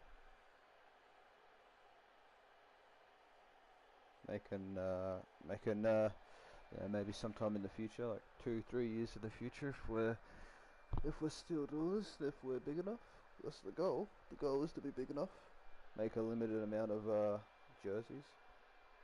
Like I don't know, maybe, or I could just make make one of each of the teams. like the actual teams that we have in the BSBC. See if we can get those designed. I'd be able to draw the designs up a lot easier. Just get those jerseys designed, that'd be cool. Send all the logos to use on it as well. Except for the sponsor, because I don't think you'll be allowed to have. Don't think I'd be allowed to have those on there. I don't think, anyways. Like, I feel like it'd probably be an issue with that. What? I swear there's a proper one. I swear I've uploaded them. Let me go have a look on my PC name.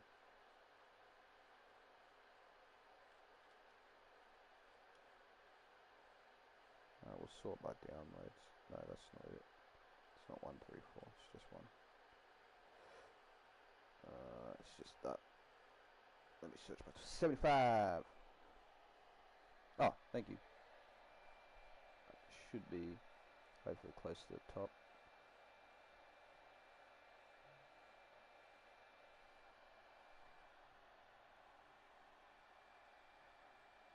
Can't you see I'm trying to go while you be yakking like a bitch? Scared to take a chance. How the fuck we gonna get rich?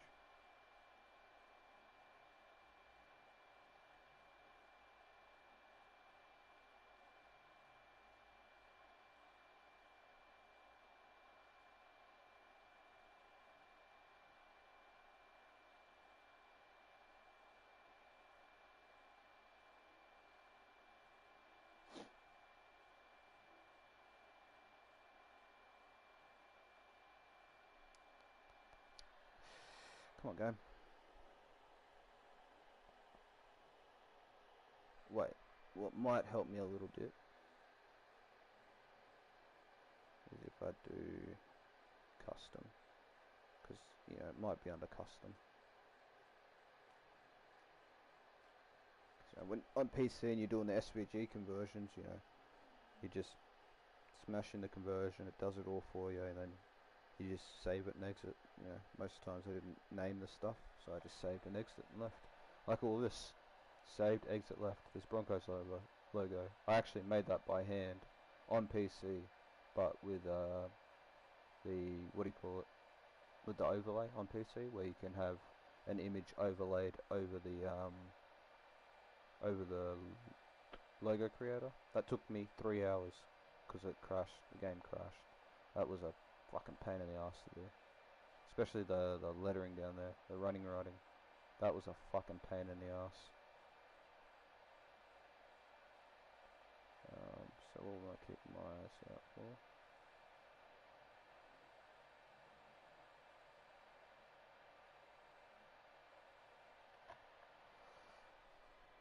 Okay, so it's not under custom, so then did I maybe name it?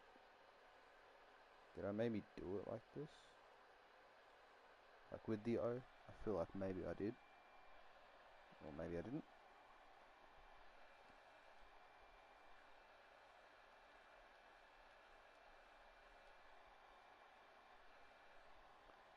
Because this Sonali is one of the main sponsors of the kits, because I guess they can make them relatively cheap.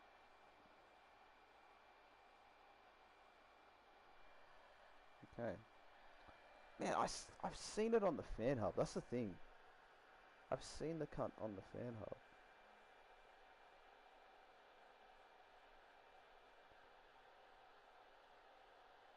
Like I had the logo.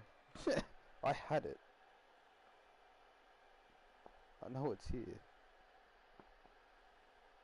So either I had it and didn't share it, or I just am blackout drunk right now.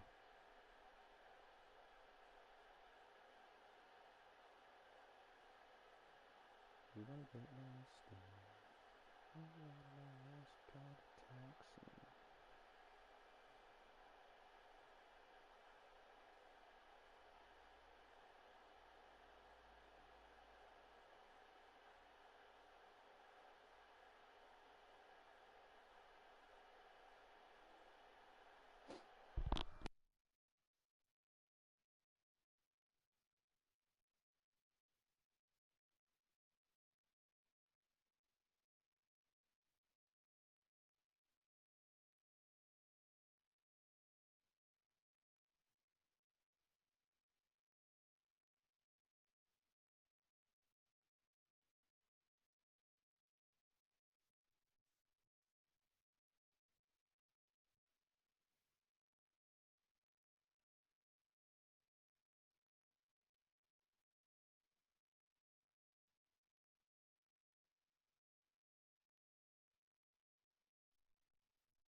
Alright, I'm not going to be able to find this. I'll just ask Cooper to upload it later.